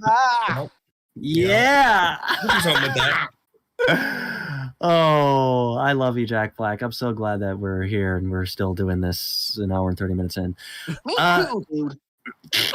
So, yeah, let's talk a little bit about Mario Kart. I mean, I think Socks and Ryan, you're the only people qualified to talk about it because Rosa got it yesterday. She got her Rosa, you have it yesterday. Game? Yeah. Okay. Yeah, I got it recently. It's really fun. Sweet. I mean, what are your overall thoughts on this game? And I guess you could also just talk about the Switch 2 in general, because this thing was not... Last time we were live, there was no such thing as a Switch 2. It wasn't in anyone's hands. I have a lot of opinions on Mario Kart World. I have a lot of opinions on Mario Kart in general. One of my most infamous opinions is I think Double Dash is not a good game. I think it's mid. Whoa. Yep. So I'm gonna put that out there so people know the type of ball game that we're playing. You're dissing the GameCube connection right now. I hope you know that. I easily think Mario Kart World clears almost every other racing game ever made. Whoa. I think it is. I think it's a top 3. I think it's a top 3 Mario Kart. I think it's really, really, really good. Like insanely good. Mario Kart World is a bit interesting to me. I really, really like it. But it's one of those things Nintendo does a lot where everything about like the gameplay and like the environment, like everything about it is like so finely tuned. But there's like 2 or 3 things that are like just like, why are you guys doing this? The thing that happened recently, to me, they updated the game and they changed the item balance a bit and they made it so like the coin block can be got in first place, so you can have like double coin in first now. It's like, why did you guys do that? Wait, they did? Yeah, you can get coin block and coin in first. It's every problem with that game is so like just like a minor thing that if they just do like an update, they could fix it like so fast. Yeah. What's I'm that? one of my new You're in problems. first place and you wanted defense? Too bad. Double coins. The meme. Can you say that a little more like enthusiastically, Jack Black? Too bad. Double coins. Oh yeah, we're getting our money's worth. That's really funny. No, I don't like the item balancing. Sometimes it looks pretty bad. I also don't like the no 3 laps. Sometimes Oh yeah, you can't do your 3 laps without the game letting you do it. It's just random. wow, I you're don't really like that. letting it in on Nintendo here. are they watching this? I hope they're not. I hope they're. We kind of have a lot of responsibility on our shoulders right now. But hey, Yeah. Jack Black. I mean, you're free to speak your mind. I mean, you're kind of irreplaceable as Bowser anyway. So Yeah. Well, they value my opinion, so I'm just sticking my truth. Reggie's taking notes to send Nintendo for their game later. Yes. I think Keep an ear open, Reggie. I think the thing that really helps with this one a lot, Mario Kart, I would say, how do I word this? Mario Kart's been kind of the same game since 7. Mario Kart 7 and 8 are borderline are borderline almost the same game. 7? I hate Mario Kart 7. And because you got mad and you got Squeam and you threw your 3DS. And No soul, no Kino, no characters. It's got Wiggler. The game's boring. See, I have bad news. Both games afterwards No have Wiggler Koopalings. too. Well, that's not bad news. It just means they improved on what they knew works before. No. Mario Kart 8 didn't have Wiggler. Mario Kart 8 Deluxe had Wiggler. That's and true. also, it was the Mario Kart 8 Deluxe Booster Course Pass for the Mario Kart 8 Nintendo Switch game DLC console. Had Wiggler. It's true. No, but Mario Kart 7 came out in 2011. That was 14 years ago, and 7 and 8 are very similar. So I'm glad for World, no matter what you think about it, I'm glad they did anything different whatsoever. I'm kind of glad they didn't just go like, here's like 32 more tracks, and that's it, really. I'm glad they did anything remotely different with this one. I like that they can wear costumes. I like that you can play all the little freaks. The little freaks from the Super Mario World. They got Cogdor in this game. Huge for content. I love it. You know, it'd be really speaking of costumes. You know, it'd be really cool. Yeah. If they added, like, when Donkey Kong Bonanza comes out, I feel like they're gonna add some like cross promotional costumes to the game. Stop making fun of me. You're making fun of me because I said this. They could do that when the game comes out. When does it come out? Yeah. When's Bonanza come out? 2 weeks ago. I don't know. When does it come out?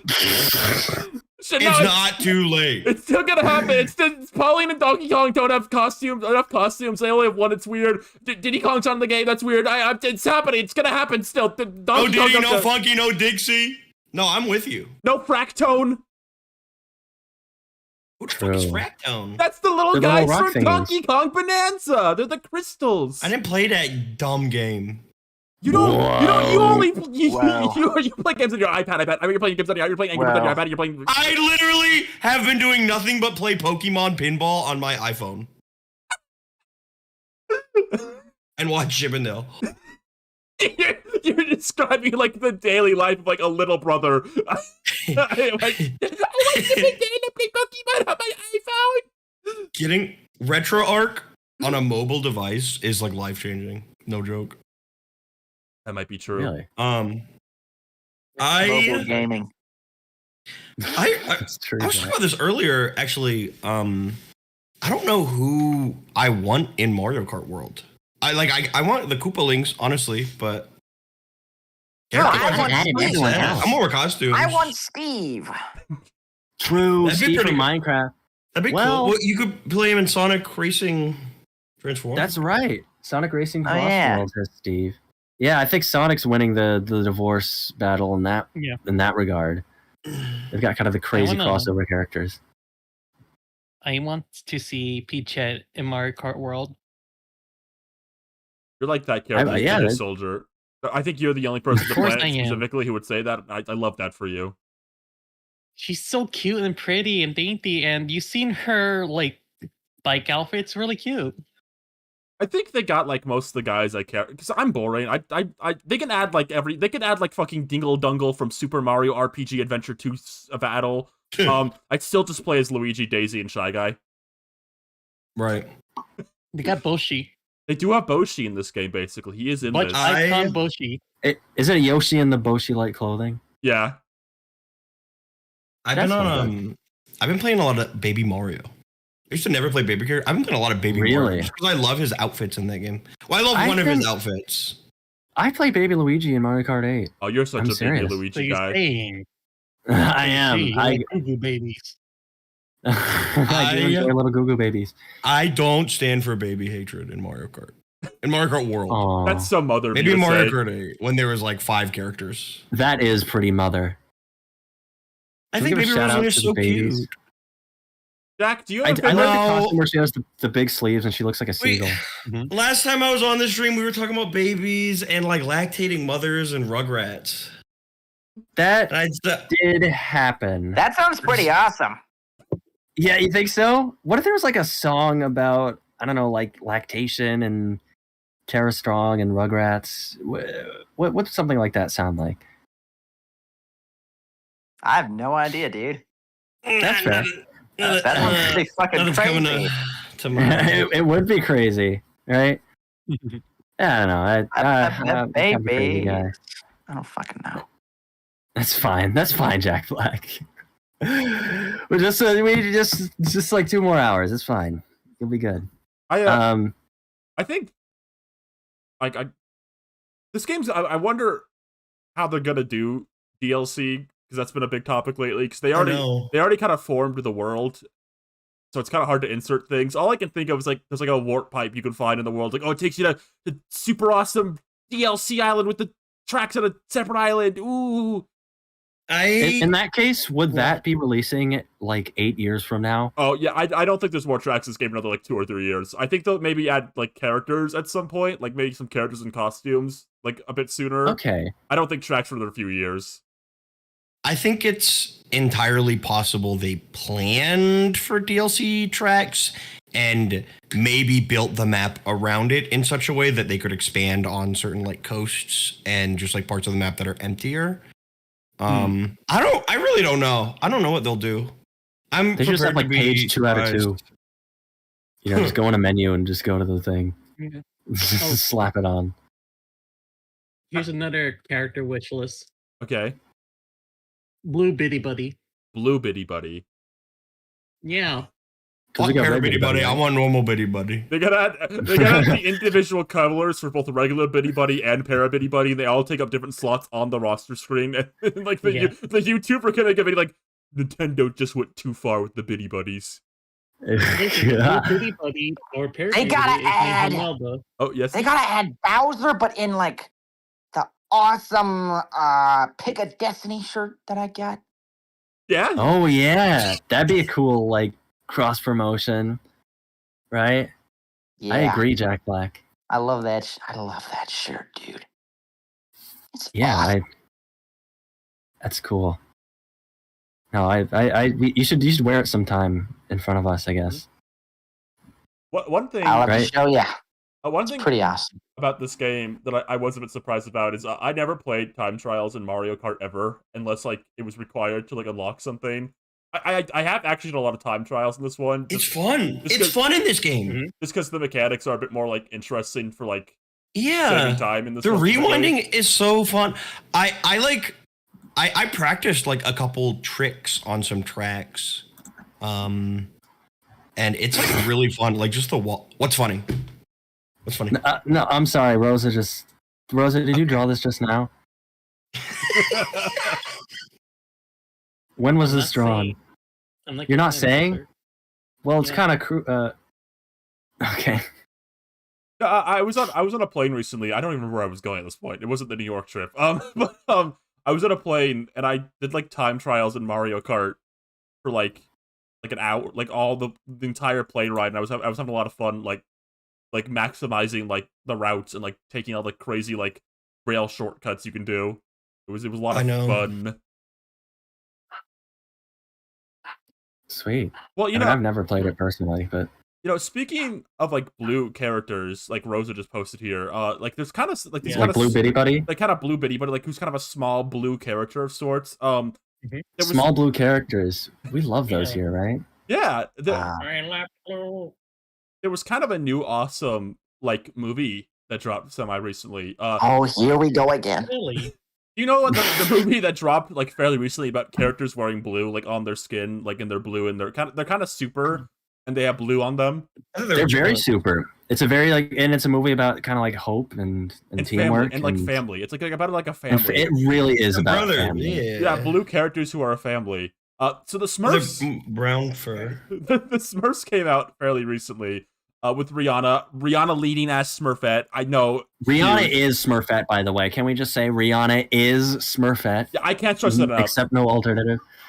I honestly can't ever like see Smurfette without hearing Rihanna in my head. Like please don't stop the music and etc. That's like part of the title of the movie. Yeah. Rihanna's Smurfette Smurfs. So what did you guys all think of the recent Smurfs movie? Just like off the cuff.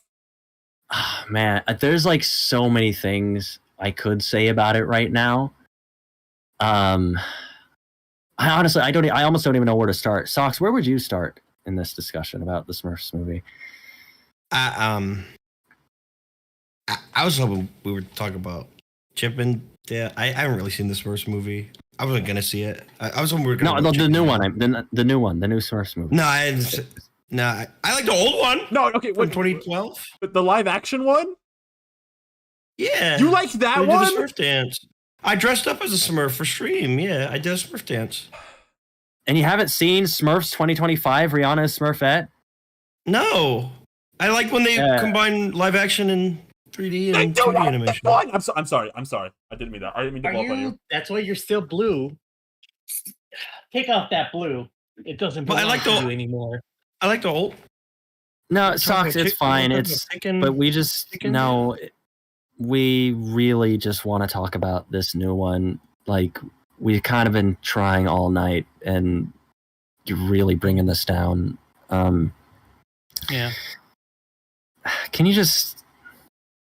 I could go watch, and then we're gonna take your blue. Yeah. Socks, why don't you just go watch it right now? Go to the movies and get yourself a ticket.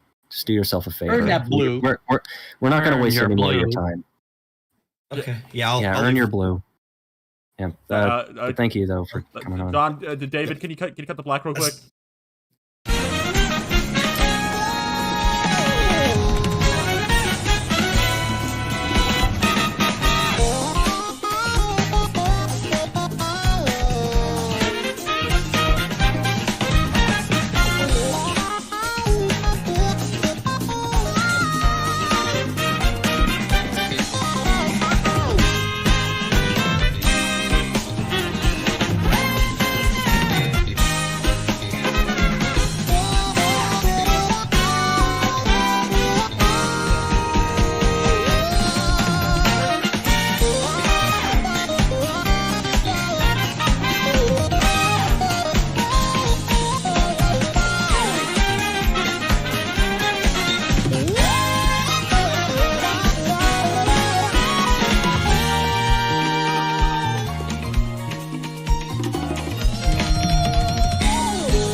Popcorn?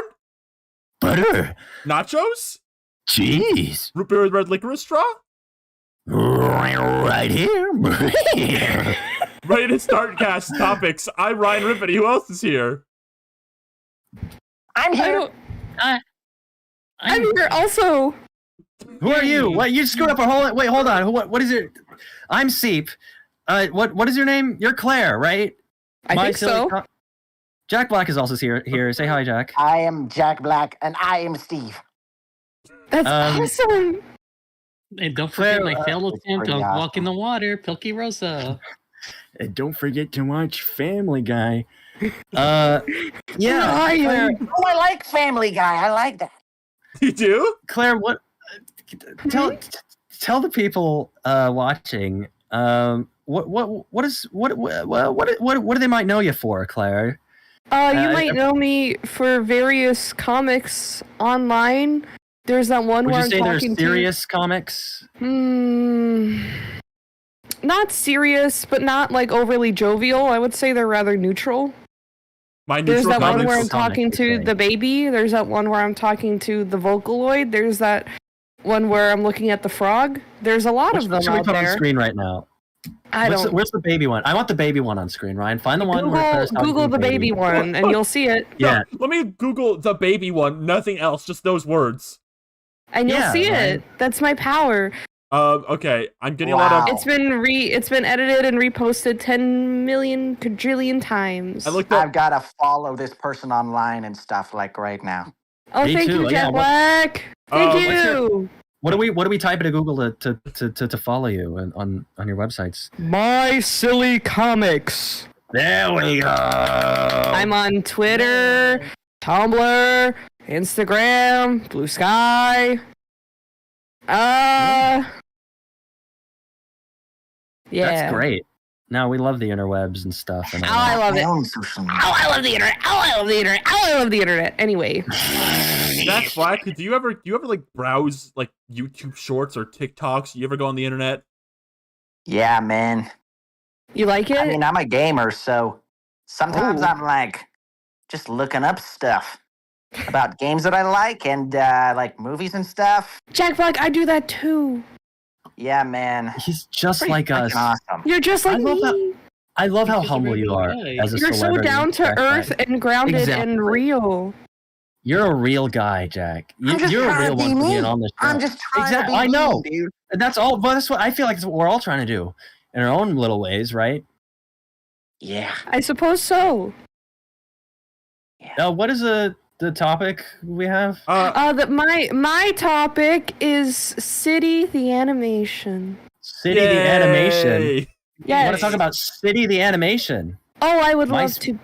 My City Comics. My City the Animation Comics. My City the Animation Comics. Well, give a little introduction. What is? Let's say what the heck? I've never heard of the city. What is it? City the Animation. I've never heard of this at all. What is this? So, City the Animation is based off of a manga called City by the same mangaka, Kaiichi Awari, who made Nichijou, also known as My Ordinary Life. That's right. Nichijou is one of my favorite shows of all time. So is the manga. It's also one of my favorites. So when I saw that he was making a new manga, this was years ago, I was like, ooh! And then I saw that they were making an anime for it. I was like, ooh! And it just started releasing last month. Yes. On Jeff Bezos' website, unfortunately. But if you have it, you can watch it there. I'm sure there's other ways if you'd like, if you so chose. But it is on there, and oh my goodness. It is wonderful. It is beautiful. It is a treat for the eyes. The color palette, it's so vibrant and bold, but it doesn't overwhelm you. Like, the colors are so well thought out. I love the line art. It's nice and bold. Of course, with animation trends, they come and go. But I personally was getting pretty tired of thin line art, especially in anime. But the simple designs and simple set pieces of City's world and character design really allows them to do some fucking crazy animation, which is just a treat. Like, there's some shows where you can watch it and you can sort of dick around on your phone for a little bit. But with this one, you cannot look away, and I do not want to look away. There's oh god. I was just gonna say no. Something that really stood out to me this show, and I don't want to be like one of those persons, someone who's like one of them persons. Like, I don't like anime. I'm above you. But there's a problem with, I think, with a lot of modern anime visually I have. they all look really, really glossy. Everyone looks like everything is shiny, and yeah. I mean, and I like that this one is not very glossy. It's very flat in terms of colorization. We must have talked about this. This was announced. When was this announced? The show. The show, yeah. Yeah. I would. Oh gosh, I'm not sure. Whenever it was announced, I think we did talk about how there's a lot of it doesn't look overly produced. It's a very unique looking show to have such an emphasis on the line art like that. Yes. It's not even the backgrounds aren't even painterly or anything. No, and I love that the backgrounds just look like it's a part. Everything looks a part of the world. Yeah. Which Nichijou also had, but I feel like this is a step up above that. It is made by the same studio, Kyoto Animation. Yes.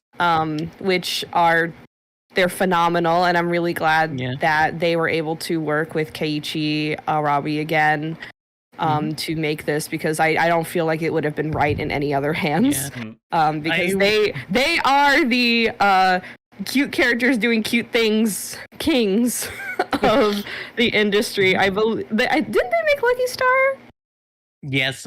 Yeah, they made fucking Lucky Star, so they know what they're doing. Yeah, I watched the one. That's good. But with City of the Animation, even just this GIF that I sent, and if you want to put it on screen, you can. There's just so much life and movement in the animation, and I think that's why it's very animated, but it's not over animated. It's not like that GIF of the the anime girl eating the karage. It's not like that. Everything. That's me. Everything that's has me a purpose. When I'm at Chili's and I get the chicken crispers, that's me. I do that. Oh no, that's me all the time. That is how girls eat. That's just how us girls eat. Her, the icon that she is. Thank you for sending both a low quality and a high quality version of the GIF. Rosa really kind of resolution that. logged me. Thank you.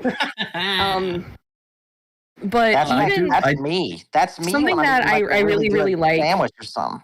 Damn. Is that the even just simple movements are animated so well. And it's such a treat.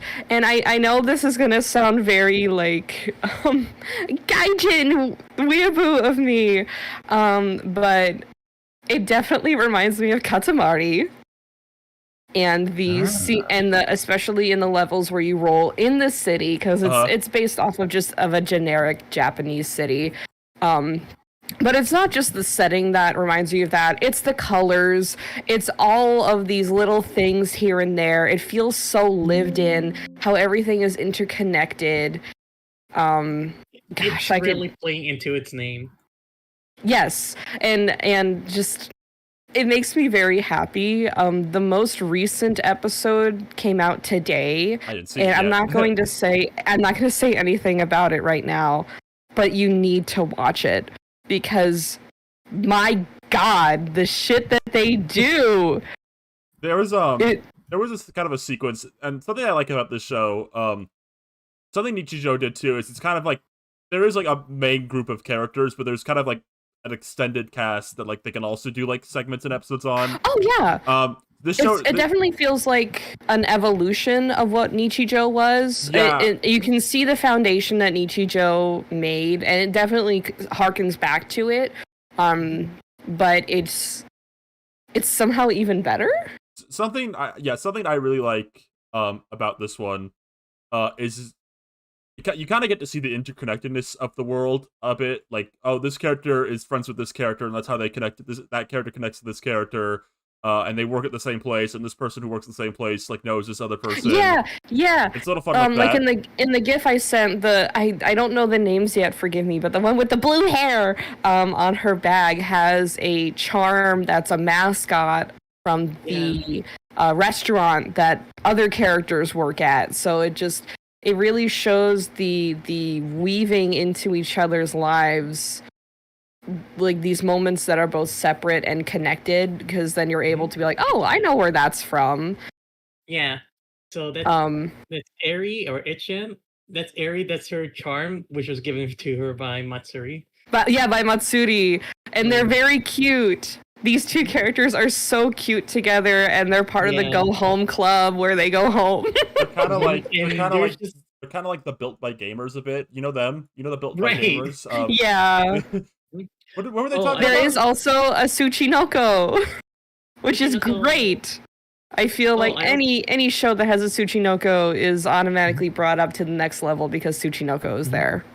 Yeah. Oh, I wanted to mention, I read the original manga. I have entirety of it's very interesting with what they cut out or what they shortened to get to the point quicker, like how Nagomo is just like already living with like Nikura, or how she just got the job and just because of her debt and just work it in and weave it in. I did see, I don't have all the manga, though I do want to get it, and I'll say why in a second. But I have seen the Wako Himijoshi panel that they cut. Yeah. I'm gonna say here, they all got something going on with each other. Oh, there is a lot of fruit in this basket. They're all living in that apartment. They're all living in that tiny apartment together. I'll just say that. There's a lot of sleeping in the closet together. That's the only time in the closet that they spend, if we're being completely honest here. Wow. We definitely have dressed off. They're definitely taking their clothes off in front of each other. They're wearing each other's clothes. It's fucking crazy. Also, if you get the city manga at any Kinokuniya bookstore, they'll give you a sticker sheet. They'll give you a city sticker sheet. Whoa! Wait! Oh my god! Really? Jack, I didn't know that. Do you like stickers? Do you like stickers, Jack?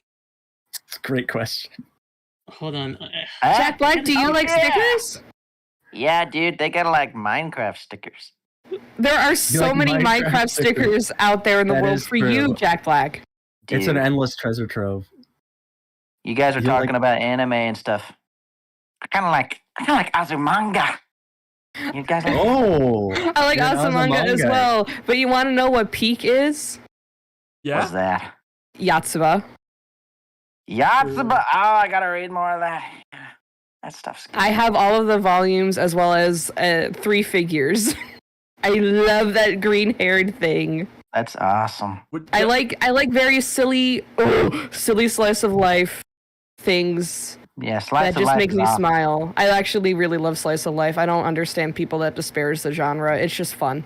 It's fun. God forbid a girl have fun. Yeah.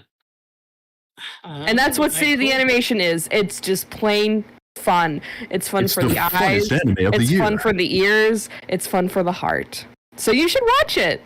Thank you for my TED Talk. Thank you for you know what? That's where I'm gonna end it. Not just coming to it. Thank you for it. Thank you for my TED Talk. I want to mention. I hope they keep the scene where Nagomo acts like a fox a bit. Ooh, I'm excited to see what that is. If you're talking about fruits in the baskets. Jack Black, if I could ask real quick, the chat is very curious about your Paper Mario opinions. What do you think about the differences between classic and modern Paper Mario and the white outlines? Oh, I hate the white outlines. They suck. Why doesn't it just look like out your door? Oh my god, what are you doing? Wow. I didn't know opinionated. I didn't know you were so impassioned. Oh my god. By this topic. You know, I didn't play Thousand Year Door until recently, but man, it's so good, dude. What are they doing? We need to get you on one of these with Arlo. I'm sorry. We need to figure out those. If we figured out Jack Black's schedule, I think we can figure out Arlo's schedule and get him on here. Arlo. What? Arlo's a legend. All right, he's a real. Whoa! Oh my god. We gotta clip that and send that to him. He knows what's up. I've never played those games. Paper They're Mario? awesome. Yeah, I'm sure they are. I really like Paper Mario 64. Really charming video game. And Thousand Year Door is freaking cool. It rocks, man. There's no way you could guess what my favorite video game is, Jack Black. Okay, what is it? Look at my icon. He gave up really fast. Oh yeah, wait a minute. Dude, you're such a good singer. That was great. Thanks, Jack man. Black. I need a full Jack Black cover of Lonely Rolling Star now. Yeah. I gotta listen. I gotta play that one. I know about it. Yeah. I know about it, but I still gotta play it. I hear it's really Well, good. I have now that I still have a few minutes of my time. A new Katamari game was announced at the Nintendo Partner Showcase Direct a couple of days ago. Once Upon a Katamari. It's coming out in October, and I'm very, very excited for it. And I hope that it's good, because the recent games were kind of dog. Jack Black is Shit. King of Cosmos. Anybody? Whoa! No wait. Jack, Dude. what do you Jack think? Black is the king of all cosmos. Yeah, what is like a Ooh. good quote from the King of Cosmos that Jack Black could do? What How does he say? disturbing. Oh, Say how disturbing. Disturbing. Tangentially, Claire, how do you feel about your cameo role as the slime monster or the slime demon in the That's latest Star Trek right. short? That made me so happy. I we really gave love you- the way you drew little slime bow hug. That's right. It made me so happy. Sincerely, thank you for that cameo. And Of course. I'm always blown away whenever anyone decides to put me in their stuff. I'm like, why? But thank you. Yeah. You're a legend, Claire. No. Well, And I think, Claire, and I think the only way to elevate your legendary status even more, Ryan. Claire, cheer up. I know you love little characters based on how you were talking about Katamari Damacy. Like you love. Oh, little I love characters. little guys. Yeah. Guys, what did we all think of the new Smurfs movie? No. Oh man, Oh, not again. No, I do not feel comfortable talking about that. Well, what? why not? No. I do not feel comfortable talking about the Smurfs movie 2025. Well, I mean,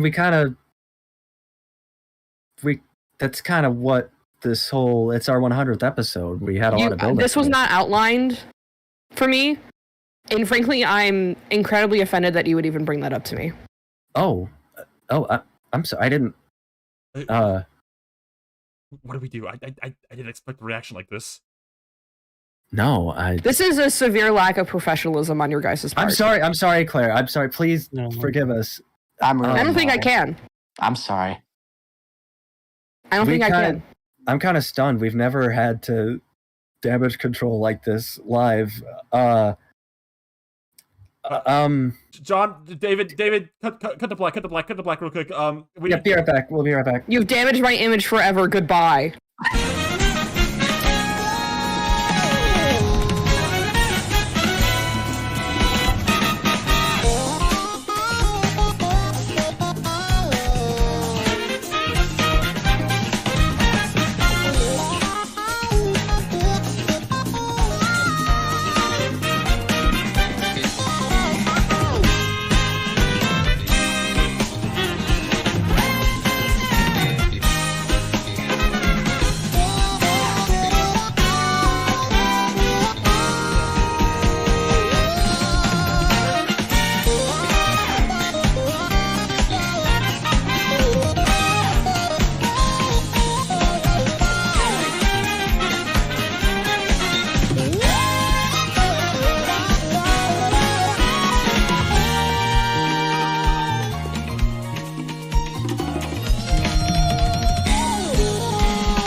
Popcorn? Butter. Nachos? Cheese. Root beer with red licorice straw? Right here. Right to start cast. I'm Ryan Ribbity. Who else is here? Hi, I'm Rosa. When I do my down smash, I summon two flickies to my sides. And I'm Seep. I'm the third thingy. And we're talking about we got a lot of topics to get through. But we got a special guest here today. Jack Black. Say hello, Jack Black. Jack Black, hello. I had to use the bet. Well, there's another guy. Oh yeah. I'm another guy. I'm Jack Black. I'm Steve, and wow, Steve from Super Smash Brothers. Yeah, dude. And that's my favorite character in that game. Movie. Yeah, man. Yeah. Oh, but we also have another special really guest. Great since then, dude. I got to introduce the other guy, Cybercell. You're a YouTuber or something? I am. I talk about Sonic the Hedgehog, so if you don't like Sonic the Hedgehog, get the hell out of here. That's right. You are the proclaimed Sonic lore master, right? Is that accurate? Right. I do. I mean, I know all the things that happen in all of the Sonic games. Definitely. I'm a master at remembering things. What's his really? That's why they pay me the big bucks. What's his three favorite colors? Yeah, Ryan, whip out the blue. Sonic pop quiz. Oh God, I wasn't prepared for a pop quiz. I'm only prepared for that's essay the point. questions. Oh jeez. All right, Cyber. Quiz number 1. What was in Tails Workshop in Sonic Chronicles? Oh, well, in Tails Workshop, are you talking about the one that the one by BioWare? I don't think that counts as a canon Sonic game, so I choose to pass on this question. I only answer questions about canon Sonic games. You're gonna feel so. That is a very silly. correct. You're gonna feel so silly in Sonic Frontiers 2 when Sonic goes like, "This reminds me of Sonic the Chronicles." This reminds me of Tails Workshop. It's so funny. Any other person be like, maybe that would happen. That would never happen because they're too scared of Ken Penders and relitigating all of the lawsuits around that game. Oh no, I'm sure he's mellowed out in his seniority, right? He's chilled out a bit. I think he's still on. He's one of those guys that's like, I'm going to delete my Twitter account, and then he's still posting on Twitter. Just old boomer lib takes, and you know what? At least he's a lib. That's all I can say. It could be worse. Yeah, that's. Wait a minute. I have a question. Yeah. I actually forget. Is there a Sonic Mania bonus video out already, or? Maybe it's technically not a bonus video, but I did talk about the game fairly extensively. Maybe it's time to revisit that. I gotta say. The etymology of the whole bonus video thing was originally, it was like I did the Let's Play, and then there was the bonus video at the end. And I promised the bonus video, and I didn't deliver the bonus video. And that's that. I learned an important lesson that day about lying to your YouTube audience and promising things and not delivering, because they'll never let it go. They'll never let you live it down. And rightfully so. YouTubers should be harassed at every opportunity. That's true. Clip that and put it on everywhere. Clip that. Yeah, everyone harass every YouTuber you know. All YouTubers. Equally. I'm an equal opportunity harasser. I've made a few promises that I haven't kept yet. Right, time to detect Ty. Haven't we all? Well, Cybershell, since you are the Sonic lore master, you've made so many YouTube videos about Sonic the Hedgehog. You've made YouTube videos for Sonic the Hedgehog. We only thought it was appropriate if you came on here to talk about King of the Hill. Oh, I would love to do that. I'm a big King of the Hill fan, I gotta say. Some people are like, maybe you talk about Sonic Racing. Fuck that. No way. I am totally on board talking about King of the Hill Revival, baby. It's coming out tomorrow, I believe.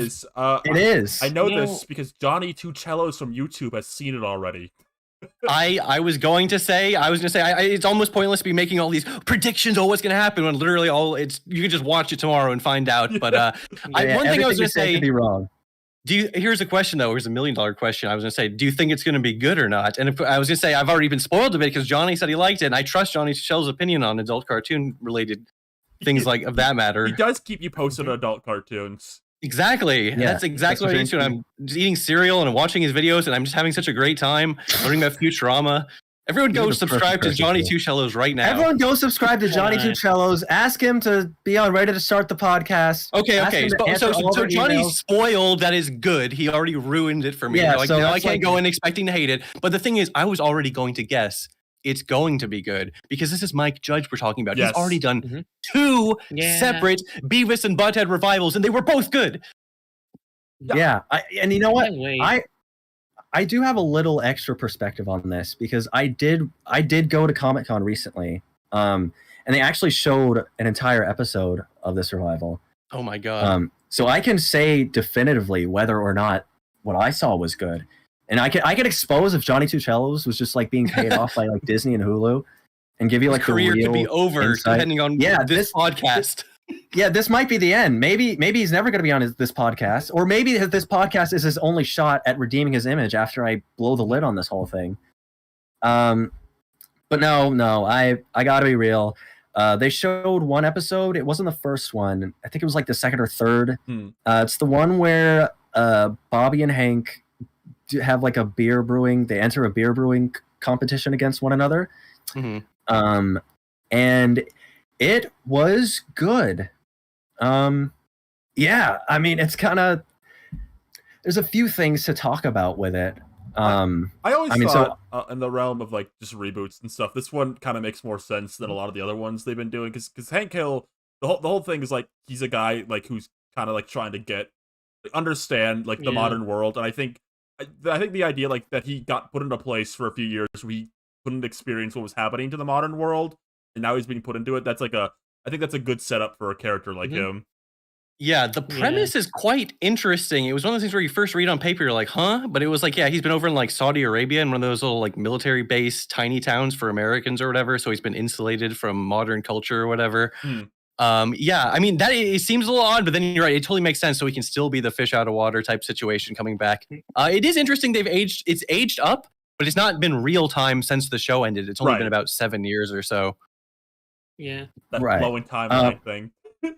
But and that is an aspect of this one that I do appreciate. They kind of fiddle with that a little bit in Beavis and Butthead, where they kind of have the split timeline thing, where sometimes they've got the old episodes with old Beavis and Butthead. That was kind of cute. That was interesting. I enjoyed those. They got to have their cake and eat it too with the because the second movie was like straight to streaming, and not to be hater, of course, it couldn't quite live up to Do America just because that movie is amazing. But it was still fun, and I still really enjoyed the second revival series, which I actually don't even know if it is officially ended or if it's still going on or whatever. No, it's still going. They still going. They just between seasons. Season of it. Right on. Yeah. I've been enjoying it, and that's what that is one of the things that was sort of giving me hope, because King of the Hill. It's funny because King of the Hill is not like a show that was canceled too soon. Okay, it had 13 freaking seasons. But the thing I always thought was amazing was it never like took a nosedive in quality. Now, some of the 13 season episodes are not really like as good, but they're not like unwatchable or anything. There's just like an okay King of the Hill episode. Yeah, the various characters are so funny. Yeah, it's funny. As a kid, I really didn't even like King of the Hill. It was just that show that came off of Simpsons. I was like, what the hell is this crap? Get out of here. It's like a cartoon, but it's like basically it's like it might as well be a live action sitcom. They barely take advantage of it. Where's those big wooden mallets? When they do take advantage of it with like the rare dream sequence, like the Y2K episode where he gets high on the varnish and passes out and he's the dream where they're all whack-a-moles. Whenever those happen, they hit so much harder, and you just can't really do that stuff with a live action show. And that was another thing about the revival. People had very negative reactions to the animation quality just because it's like rigged and modern or whatever the hell. And obviously, I mean, on one hand, it's like King of the Hill is not exactly the kind of show you watched for its animation, but they would randomly pull out incredibly well animated bits every now and then. And I don't want to do a disservice to the original run. Everyone loves looking at those old style sheets and seeing all the little rules they had about how you have to keep them on model at all times. And I mean, there was a lot of effort went into the animation of the old show. Yeah, I watched a full episode of this because I feel like it's a little hard to gauge the animation as a whole just from like the trailer clips they've shown. And it's interesting. It doesn't. So apparently it's like not technically fully rigged. It seems like it's just a very digital process. They take a lot of digital type shortcuts. I think the recent digital shortcut. It's actually, it's really interesting. I actually finished rewatching King of the Hill not that long ago, and it literally becomes widescreen like 10 episodes into the last season, so it's like it barely hits that like threshold, and then it just ends. So they had to redo the entire opening in HD just for like the last half of the last season. See, and now we have a brand new one. You brought up like the Phineas and Ferb reboot had the kind of similar thing where people thought it was rigged for a bit, and then they came out and said no, this wasn't rigged. There is something about digital animation, I think, that could sometimes cause like a rigged look even when it's not. Right, just because you take the sort of shortcuts you take, like instead of redrawing this frame, why don't we just like transform tool their head to squish a little bit. Right. And that's a subtle decision, but it does come off in the full thing, so it can look a little slightly off. But it was mostly, I mean, it's not. This is not a show that is like super demanding animation wise. Right. Like it's about the comedy and the characters and how well they're written, and that's it's not a deal breaker. But it is like it's slightly a bit of a shame where it's like Okay, here's something. I just want to point out one little thing. So, there's a little part in the trailer. I assume everyone's seen the trailer, but he's at the all-gender bathroom and he's getting confused because he can't tell or whatever. So the all-gender bathroom sign is getting confused at. Am I crazy, or is this just like totally Chris Deltarune? I mean, it's completely the same vibe I was getting at. It's classic. It's perfect that it's our NB hero is the one confusing Hank over here. I heard the word non-gender bathroom. And like I thought, like this is like a joke the new Norm would have made. I know it was a little okay. It's funny because it is the guy. He's like all gender is not even fucking confusing. Okay, Hank is not stupid. Like all gender just means you could use it. Okay, it's not really like it's not even. How is that so woke that we all gender bathroom is like? Oh my god. He only thought there was one gender previously. These are things that have been around forever. I've got one gender. The thing is, I think people are too used to like having to use shitty bathrooms in public every time. Every like 2 bathrooms are shit. This is I admit it though. I admit there was a twinge. I mean, this was why the whole first question I asked was, is it going to be good? Because there's part of me that's like, I don't want them to bring back King of the Hill and ruin it by just making it a bunch of lame ass like I don't know modern. Every reboot has the thing. Someone pointed this out. It was like in the preview picture, the first like poster. There's like the drone. The drone. The drone is in every fucking fucking reboot. I've never even seen one of these drone delivery bots that apparently are everywhere. I thought for so long like drones were like just like a California thing. Like okay, all these shows are gonna be made in California. Maybe drones are like really common there. No, but see, for me that they're not. They're not in California. No, okay, I see drones sometimes. It's exclusively at like the beach or like a convention or like a concert when someone just has one and they're filming it. Right. And that's they're great for that. They're awesome for cool camera angles, but are they the future of delivery for Amazon? Maybe. I saw a couple of those on the set. On the set? Yeah. I guess it's just a more cartoonish way of just expressing like how fast delivery is these days. It's just like a shorthand for like, this is the modern day. It's funny that one poster they released is just so overbearingly like they crammed in every single one they could think of. It is funny though because it's like this show it really is trying to emphasize the whole it's modern though it's a King of the Hill in modern times or whatever, but it's like I don't know. It's a marketing getting near the end of the original run. There was already an episode about Hank on MySpace, and that makes me like it's like a punch in the gut every time I get to that episode. It's like oh god, this is so of its era. Jack, they're talking about like, top 8 friends and shit. It's like this is King of the Hill has gone on too long. It needs to be put down. Like it had the finale with Lucky's wedding, and then there's just keep going for 2 more seasons. Why the hell not? I heard about that. I heard they kind of had to like scale back. There was an interesting like cut scene where they're from the Lucky's wedding episode where they were going to be like, oh yeah, and by the way, the whole show happened over the course of 1 year. Yeah, and a bunch of random episodes like the Bill driving a tank episode didn't really happen. Those were secretly non-canon. But then they cut that scene out, so who knows whether that's canon. I'm actually obsessed with this random bullshit where it's like every like there's like 1 or 2 episodes a season, or actually less than that, where there'll be like a credits PSA where Hank is like breaking the fourth wall and talking directly to the camera. So I'm just like, Is King of the Hill like an in-universe show or something? Because it's like it's so weird to imagine Hank Hill as an actor, and then there's multiple levels. There's like the promos they would film. Like obviously everyone knows the one where he talks to the Silver Surfer, but there's like other ones where they were talking about maybe ending the show. I don't know. I know way too much about random King of the Hill lore. They should call you the King of the Hill lore master. I know. It's like screw Sonic. I'm just completely pivoting my channel. 100% King of the Hill content. Can you imagine King of the Hill season 5 bonus video? He's like the king of the All right, king of the I'm hill. rebranding. My channel is going to be called Johnny 3 Cellos, which this is how you know I'm better. I was thinking about the King of the Hill movie. I was thinking about the trailer thing or whatever. Yeah, or whatever they played before. Maybe it was before a different thing, but yeah, that was surfaced. That footage finally resurfaced. So much good King of the Hill content. The King of the Hill thing, where like they say like it's been like a year. Can you imagine like in a recent Simpsons episode, like a new one that came out this year? Marge was like 1 year ago we built the monorail. all 800 episodes. It's like that's why some people would get like mad about the sliding timeline, but it's like that is the only way it even remotely makes any sense. You know what I mean? It's crazy. Like, can you imagine? The show would not be on the air now. And I get maybe some people say that's a good thing, but it's impossible to imagine. You know what they should do with shows like that?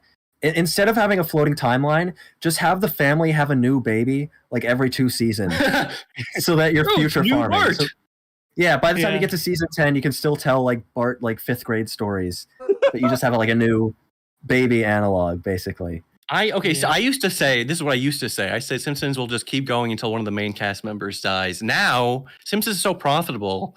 They're just going to wait till AI voices can do it. Wait till the pushback isn't going to be there. You know what I mean? Because it's like, I don't know. Maybe they would do a recast. And I'm not being a hater. I genuinely think she's a wonderful actress. But Julie Kavner, first of all, she's in her 70s. So I'm not being a hater. But goddamn, hearing her do that Marge voice in some of these modern episodes is like, you can tell human vocal cords weren't meant to do that for 30 years. Did you hear what Matt Groening said at Comic-Con recently? He's like, oh yeah, the show will probably end when one of the voice actors dies. He just like said that. I don't even believe him though. That's the thing. I don't even believe him. I think he just kind of said that jokingly. Does Matt Groening do anything? Like, here's the thing. Obviously, everyone... Simpsons has always been about its diverse writers' room of like, you know, lots of talented people. You can't just contribute all to Matt Groening beyond really like the first season, the initial idea. But it's like these days... Is it like Jim Davis where he would just like sign his comic name onto the comic strip? He wouldn't do anything else. I think so. His signature is still on like promotional images. Like he does anything. Stills they release for episodes. He still has to be like the public face of I'm the Simpsons guy when it's like he probably like watches the episode. Dude, you remember I'm not trying to be a total. Do you remember when those fires were happening and like they had like a Simpsons themed apology that went out, and then Seth MacFarlane like hand drew his, and everybody was like going crazy.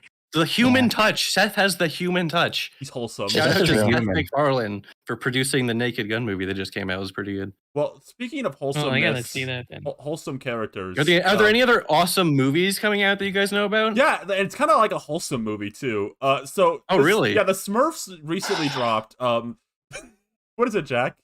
Is there a problem? No, there's not any issue. No. We didn't even talk about Lolita Fashion Hank Hill. No, we need to keep Jack. It's okay. It's okay. It's okay. Cyber Shell. Jack. You've seen Smurfs, right? You seen the new one? Yeah. Here's what I think about the Smurfs. I spit on them. They're disgusting. Whoa, hey! Blue. They're trying to steal Sonic. They're trying to steal Sonic's things. Sonic is the only character who's allowed to be blue. Period. Hey, come. Oh, you're just a jealous hater then, is what I'm hearing. I think you're jealous that the eyes are green too. You're just jealous of like how heroic and full of togetherness and love and magic the Smurfs are. Can Sonic do magic? Has Sonic ever wielded? Is there a magic version of Sonic? Influencer Smurf out of the movie. It's trash. Okay, he was the best character. Sonic. This is not bodacious. Hefty Smurf has twice the hype, twice the aura, 3 times the media literacy as Sonic. They stole blue from Sonic, okay? Sonic is only blue. No other blue guys, period. Listen, except for Deltarune. I'm not having our discussion of Smurfs sullied by this dissent. Mr. Cybershell, it's been nice having you here, but I think you need to leave right now. I think you need to leave. Okay, I'll go. That's a quote from my favorite character of video games, Trip, from Facade. All right. I know when I'm not wanted. I'll take my leave. Thanks for having me, guys, except the Smurfs suck. David, cut the black, David. We gotta fix this.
one? Popcorn? Butter. Nachos? Cheese. Root beer red licorice straw? I burped. You ruined it! You ruined it! You ruined it! Sorry, cut to black, David. Cut to black. Okay. Popcorn? Butter. Nachos? Cheese. Root beer red licorice straw?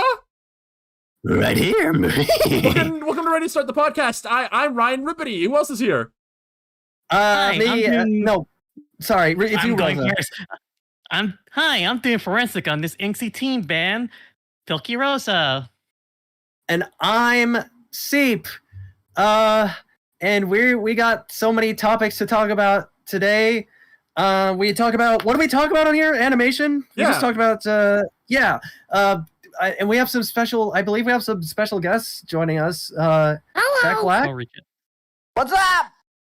And Dollop Days. Hello. Wow. Miss Days. Can I call you Dollop? Sure.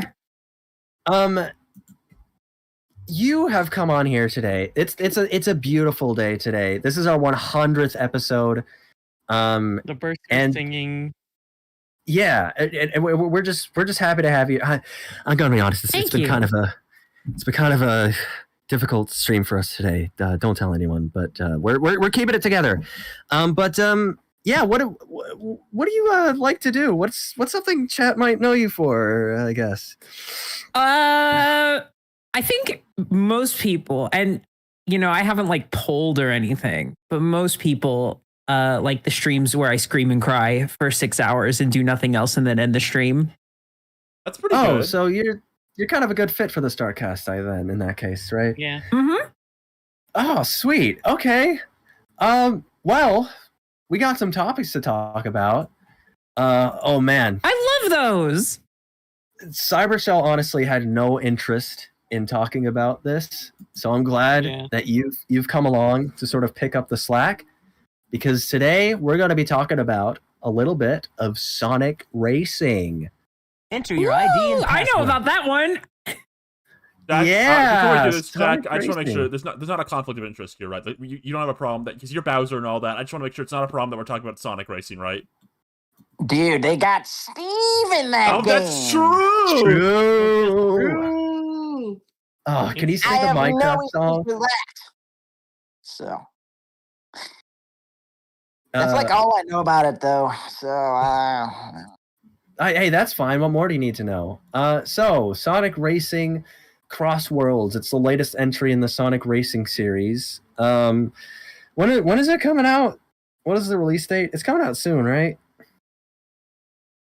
Does anyone know? That's a fantastic question. Let me check really quick. I feel like they announced this game. I mean, you're a big Dolph. Are you a big Sonic fan? Would you say? I am a pretty big Sonic fan, but the thing is that I'm mostly a fan of Sonic Riders. Like, okay, what is your full experience with the Sonic Racing franchise as a whole? Just every Sonic Racing game they've ever made. Okay, so all right, so we'll start with the first one I played, which was Sonic Riders for the original Xbox back in the day. Okay. All right. And I used to play it like every day, but I never really knew what I was doing. I was like, wow, this racing game is really hard and I don't get it, but I like it. And it has cool characters and there's a green bird and he talks funny. In it, right? Yeah. It's a complex game and there's really no tutorial in it. So I grew up with it and I got like a little bit better. I got a little bit better just over the years. And eventually I realized that like, oh, wait, this is like one of my favorite games ever. And this green bird thing, huge fan. Jet the Hawk, the Babylon Rogues, all the characters they introduced for Sonic Riders are stellar. Then I moved on to Zero Gravity and I was like, I don't know.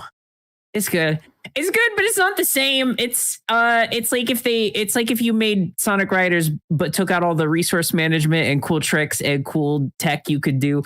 Well, I have to assume Sonic Free Riders really brought you back though on the Xbox. Yeah, I think that I think that's the consensus among fans, right?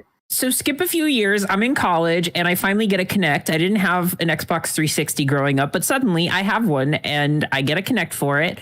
And, you know, I get all the classics. I'm playing Just Dance. They got the Rocky Horror Time Warp song in it. They got all kinds of fun little songs. But of course, the main event that I was building myself up for was Sonic Free Riders. So I pop the disc in, boot the game up, and you know, I make sure that there's an adequate distance between me and the camera. I'm fully in frame. I'm doing all the movements and it recognizes not a damn one of them. Like, not at all. It is just completely unresponsive. I couldn't beat the tutorial. The tutorial was the hardest thing in the world and I couldn't get past it. And then I quit. Must be a game journalist. That's Yes. Cuphead. Yes, like a Cuphead, Jack Black. Do you like Cuphead, Jack Black? Sorry, that's a brief tangent. What do you think of Cuphead, Jack Black? Cuphead is pretty fucking badass. I gotta say. I agree, I mean, Jack you guys Black. have been talking about animation. That's some real animation. You know, Jack Black, I never thought we'd be in the same call. I've always wanted to say something to you. It's I'm getting cold feet a little bit, but I mean, I'm like, you know, long time fan. Okay. I'm just gonna say it. Huge fan. Love your music. Love your acting. Your everything is just so cool and funny. And I just wanted to say to you, hated you in the Mario movie. Hated you in that. I really. Whoa. And the Minecraft one was like worse. It was like way worse. No. He's in Mario. He's in Sonic Kart World. Dude. Don't please do not screw this up for us I'm right just now. saying, as a true fan from the bottom of my heart, I just wanted you to know that. Well, I'll take the criticism. Wow. But it hurts a Jack little Black, down there's like in a my guy that looks heart. and sounds a lot like you in this movie School of Rock. It's like really good. You should check it out. Oh, I do like that movie. Me Hey, too. That's a good movie. Oh yeah, that's so great. Let's talk about School of Rock. Great movie. Man. Good Remember fucking how movie. Shadow performed on stage? What? That's what happened in School of Rock, right? That's like related to what we're talking about, right? What were we talking about? More or less. Sonic. I think Sonic Freeriders? Sonic Freeriders for the Kinect, I think. No one cares about that. There's a new one though. They made a new Sonic racing thingy, right? And Jet the Hawk is coming back. They forgot about Jet the Hawk. They made racing games with the same like speed flying fighting archetype that Sonic Riders introduced, but they forgot to put Jet the Hawk in those ones. Man, There were not a bastard Babylon Rogue in sight, but this one they didn't forget. They put him in. I have one opinion on this game. The DLC pass they're doing for this game is really, really funny. So I look at it and it's Minecraft, SpongeBob, and Sonic Prime, and my immediate thought is this would have been the DLC pass of Tommy's dream. Oh, Tommy. They would have been like, dude, they got SpongeBob and Sonic Prime. now it's just Vivian, and if she saw this, she would be like, "Wow, they got Hatsune Miku in this. Cool." Dollop, are you a big fan of Tommy at Diddy Kong 33? What? Huh? Do we have like a go-to Tommy post to link here?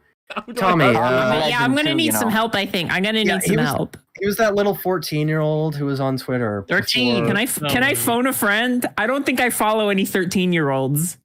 No, and he would always he had it.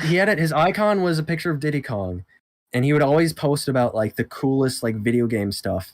And he would always get like so hyped about what would he get excited about? Like Five Nights at Freddy's. He made a lot of good posts. Chocolate Neat Milk. Yeah, he loved the Wii U. That's right. That was his whole thing. Oh, wait, I do remember. Tommy's a legend. I've never seen this account, but it's been explained to me on a few occasions. That's scary to me. That's actually. funny. That's great. That's really scary to me. That like people. This is my fucking legacy. Better Meverse. But anyway, but yeah, the DLC list. So we have SpongeBob, Sonic Prime characters, Avatar Last. Did they announce Ninja Turtles are going to be in this too? Is it going to be every Ninja Turtle? Are they like every Ninja Turtle has a separate racing character? I think so. What do you think of that, Dollop? as a young ween playing Sonic Riders, as a young ween, could you ever have dreamed of the day that you could play as SpongeBob on his own extreme gear? I gotta be honest, I don't think it ever crossed my mind. I was about to be like, I was about to dog on the whole crossover thing. I'm not always a fan of like we put your favorite nostalgia cartoon characters in this completely unrelated thing. It's kind of lost me. I think Multiverses was the last straw. But here's the thing. But then they said Hatsune Miku, and I was like, oh hell yeah! They struck the right neuron in your head. They did. They found the one that would make me forget about my skepticism. But they got Steve in there. They do got Steve. Are you excited for Steve at least? Yeah. You like Steve, right? You like the Minecraft movie. Shoot, no, you don't. I love the Minecraft movie. I just, certain aspects of it. Certain aspects of it, I just am a bit critical. You love it? Abdullah, as a true fan, I'm able to criticize the things that I treasure. And one of the things Dollop, who am here right now speaking, like just with my own heart and mind here, on the record, love the Minecraft movie. Almost everything about it. Wow. Which version of Minecraft movie did you watch? Was it the leaked one or? Yeah, the one where everything was messed up and there was no special effects on anything. I'm so sorry that multiple people tonight have admitted to not buying a ticket to your movie. Yeah, I bought it. It's all right. I understand not everyone has the opportunity. It's okay. I get it. I mean, that movie. What was it like to work on the same movie as Jennifer Coolidge? Like never really being in the same place, but still, working on the same movie as the best actor of all time. Oh yeah. Well, I thought that I really like Dennis, and that's great, Jack Black. I like Dennis too. Jack, did I hurt your feelings earlier? I'm sorry. Yeah, a little bit, but you're just being honest. And sometimes I get really passionate. I fly off the handle and say things I don't mean. No, you're good. You're just being honest. You were speaking your feelings. Well, that's okay. Well, that's kind of rock and roll, actually. Yeah, and you love Sonic. We're not talking about Sonic right now. We're talking about more important things right now. But Jack Black, I really love Sonic, and Sonic is always saying, "Speak true to your heart." It's on his Funko Pop. Okay, yeah, okay. I'll admit, I'm sorry. Does his Funko Pop say that? I don't know. Maybe it could. Sure. Yeah. I didn't realize Funko Pops had quotes. Funko Pops. You split the Funko Pop open. It has a fortune inside. Yes, exactly. There's a bunch of videos where people are opening up their Funko Pops and you're finding stuff inside. Like they open up their Fortnite. Yeah, just like the Undertale plush. Can we appreciate how much really tap into your Undertale plush right now? There'll be a price inside. Don't worry about the stuffing. No consequences. So I heard they're making a cartoon for the new Sonic Racing game. Huh? Are they? Wait, that's huge, actually. You didn't hear? Yeah. Well, they kind of always make the cartoons. I try not to I was about to say the worst sentence ever. You know what? I'm gonna roll with it. I try not to hear things. I really try not to. I try not to have information in front of me if I can help it. I kind of admire that. That's kind of awesome. That is awesome. I think there's too much information. I think there's so much because I think as humans we crave information. We love it. But sometimes I think in the modern age, there's just so much of it that you can never really run out, and it gets to a point where there's just it's not even good information you're getting. You're just seeking. It's like what would you call it? Like info. Let's coin a trendy new phrase for this. This is like info slop. This isn't actually like enriching learning. Info slop. This is info slop. You'll just turn out like the pink bastard from Idolmaster. Seep. I think you're still on Twitter, and you love getting people mad at you on Twitter by accident. I think the next time they announce a Nintendo Direct, I think you should call it Info Slop and see what happens. This is just a bunch of info slop for people addicted to finding out news. Yeah. Steve doesn't do anything doesn't do anything particular. Seep's just understood that Scott the Wild joke, and everyone got angry at Seep for it. Oh, we don't need to talk about like the whole. Like, you can quote retweet the That's what basically happened. No, you can quote retweet like the new Mario game trailer. Like, wow, it's another info slop trailer. Another info slop like all the overview trailers. It's just some more info slop. It's that's pretty good. That might actually we might let's put that into play. Jack Black, could you like go in like circles and kind of spread that around? Yeah, man. Broadlywood. Awesome. Slappity slap. Slappity slap. I love Jack Black. You are exactly how I thought you'd be in person, Jack Black. Isn't he like so authentic? Yeah, he's so real. He kind of his soul not like is me. I bare. just get on camera and lie all the time. You freaking fake. Yeah, absolutely, 100%. I've never told the truth once in my life. So you've been lying this whole entire time? Oh yeah. Oh, it's what's Sonic? It's a lie reveal scene. Oh, we're all gonna walk away from you because you lied in the animated movie. Miku. And then the silly one, who's a silly, and then Snagglepuss like is walking away, and you're like, no, not Snagglepuss. And then he tearfully turns around and shakes his head. At that liar reveal scene. Not Snagglepuss. Yes. How can you like the Snagglepuss, Dollop? How dare you? That's like the family pet. How dare you? Say sorry. Right now. Sorry. Oh, I'm sorry. I'm sorry. Well, you know. Oh, sorry. You know what recent movie revealed? That was scary. Revealed like you know what recent movie kind of avoided like these kind of tropes that we tend to fall into. Kind of like one of its all these own. super tropes. Yeah, and they kind of look at tropes and they rub their chin and went, no, we're doing something new. We're doing something different. Things have been the same in the animation world for too long. The Smurfs recently dropped this year. A new Smurfs movie. No. It's what, Jack Black? We're gonna talk about the Smurfs, right? You came here. We told you that we were gonna talk about the Smurfs, and I thought you sounded pretty excited about it in the Zoom call we had. Yeah, man. You know, fucking, just talk about this. Yeah, just keep talking about the Smurfs. Whatever, man. Okay. Okay. So, Dollop, what did you think of the Smurfs? Oh, the Smurfs? Yeah, we go way back. Yeah, but I mean, this movie, the 2025 movie specifically. I mean, what are your like general thoughts about it? Like, what did you? Oh, they asked me not to see it. I don't know. Who asked? What? The Smurfs. I said we go way back. They said don't watch the new movie yet. We want you to withhold judgment. We want you to withhold your eyes. We want you to close your eyes. And we want you to go walk into a different movie. And then I walked in and I saw Fantastic Four, and it was pretty good. You saw that movie? Yeah, it was pretty good. God, cut the black. Cut the black. Just cut the black right now.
Popcorn?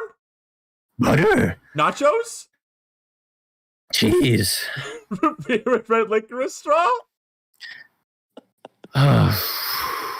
This has been a really difficult episode, guys. I'm not gonna hold it. Am I wrong? Like, are the vibes a little weird right now? A little. Are we still introducing ourselves? I don't know, dude. It's, I feel like I'm caught in a Twilight Zone episode right now. I just thought we were bringing on all these guests who were going to be excited to see the Smurfs. Wait, did somebody say the Smurfs? Yeah. The movie of the summer, the Smurfs, Nintendo. Oh, wait, we're talking about the Rihanna is Smurfette Smurfs, right? Yeah. Yeah, the Rihanna Smurfette Smurfs 2025 that just came out. No way, because I'm Nintendo. I do videos about cartoons on the internet, and I saw that movie. You did? Wait. The 2025 Smurfs movie. You saw you saw it? Oh, I didn't just see it. I lived it. It was I could feel all the Smurfs just. Nintendo, you didn't. Nintendo, you didn't just see the Smurfs. You saw the Smurfs with me. Oh, I did. Find the image. Find the image. Find the image. I don't have it on hand. I didn't. Yeah, see, you took the image. It's on you.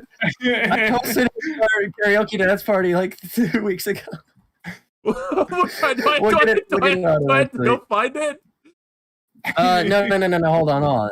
I'm searching for it. Should I explain what we're talking about? What's going on? Yeah. Well. Yeah. I mean, sure. Black, since you. Yeah, Jack Black is here too. Yeah. What's up? Yeah. What's up? Hey, great to meet you. I loved you in Kung Fu Panda. Thanks, man. Poe's freaking awesome, dude. He's so bodacious. He sure is. He's really bodacious. But yeah, Steve and I. I'm the Dragon Warrior. Dude, you are. Awesome. Yeah, it's the Poe. Wait, Jack Black. What would happen if Poe and Steve met? What would that interaction sound like? Yeah, let's hear it. All right. Let's try this.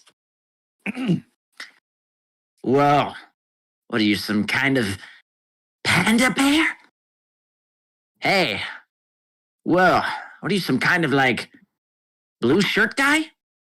Yeah, I'm Steve. That's crazy. I'm Poe.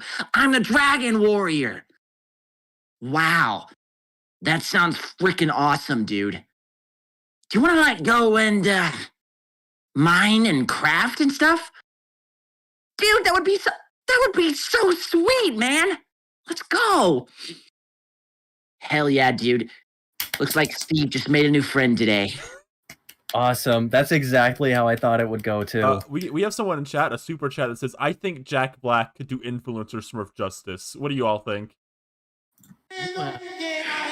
Be sure to hit that subscribe button. Whoa, you nailed it, Jack Black. Yeah, I don't doubt it. So Steve and I, we met up for the very first time. That's it right. was a special occasion, obviously, because you messaged me like, "Oh, you're gonna see the Smurfs movie because of the SpongeBob short," and because I'm predictable, yes, I was. And we finally used it as an excuse to join forces, and we had a wonderful little afternoon. We saw. Should we talk about the SpongeBob short that precedes the? That's like, yeah. Let's set the stage. So, yes. As promotion for this movie, it was announced that the Smurfs. If you went to go to the theaters to watch Rihanna is Smurfette Smurfs, you weren't just getting Smurfs. No, you were also getting a look at the special lost episode of SpongeBob SquarePants. Don't laugh, it's true. They showed it on screen and everything. I'm sorry. No, I'm serious. So Nick, you were like, You know, you actually told me that you said you were planning to just go in, watch the SpongeBob short, and leave at some point. Is that correct? Is that accurate? I have AMC A-list, so I was thinking, there's going to be a time where I'm going to be seeing another movie at AMC, so I'll just find a time that lines up, go in, see the SpongeBob short, and then maybe not see Smurfs. Maybe not see Smurfs, he said. There's like millions of family after the Frozen short before Coco. That's right. Exactly. Yeah. But no, I managed to rope you in. You roped me in.